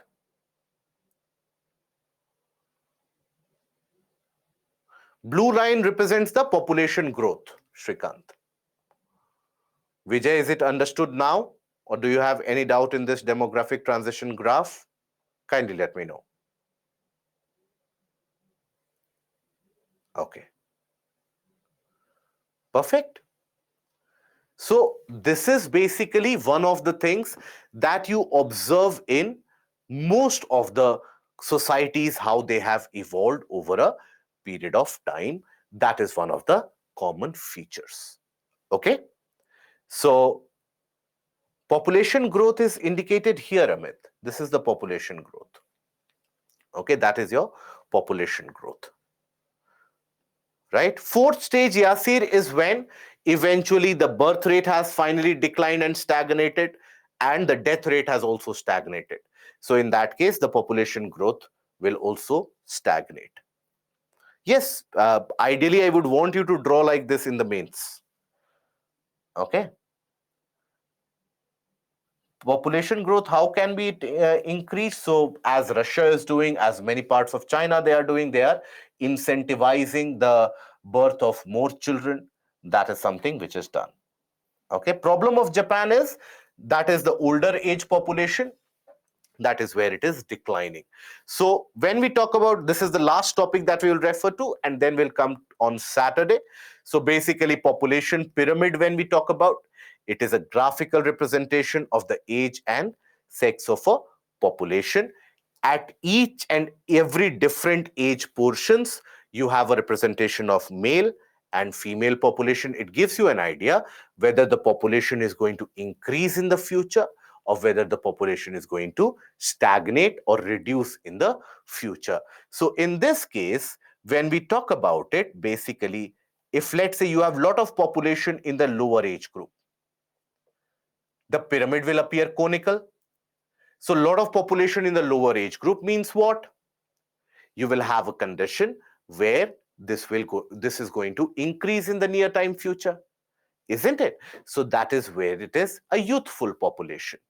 India, Bangladesh, Pakistan, they lie under this category. Okay? Then aging population, for example, China. So you have significant amount of people in the working age group, right? Now they will be aging very soon. And then you also have aged population, people who have basically grown old. For example, Japan. Okay? That is basically a depiction of the population pyramid. In this case, age and sex, both of them are depicted in a graphical manner. It gives us an idea about what the future is going to look like. Okay? Abhishek, it would be better if we do it on Saturday itself, my dear friend. That is when, if we are having an extra session on Saturday, we'll do it on Saturday. Okay?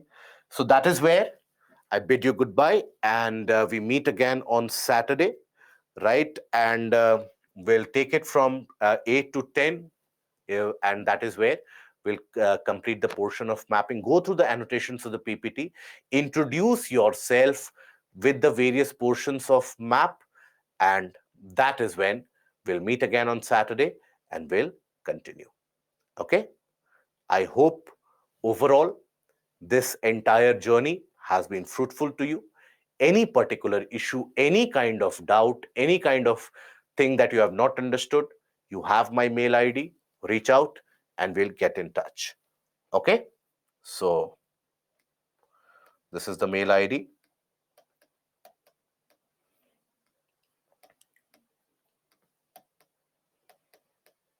Okay? Reach out, we'll get in touch. Any particular issue, we'll solve it up. So we meet again for one final time on Saturday, and that is when we'll complete the entire portion. Okay? So till that point of time, take care of yourself, keep revising, all the best, relax, and good night.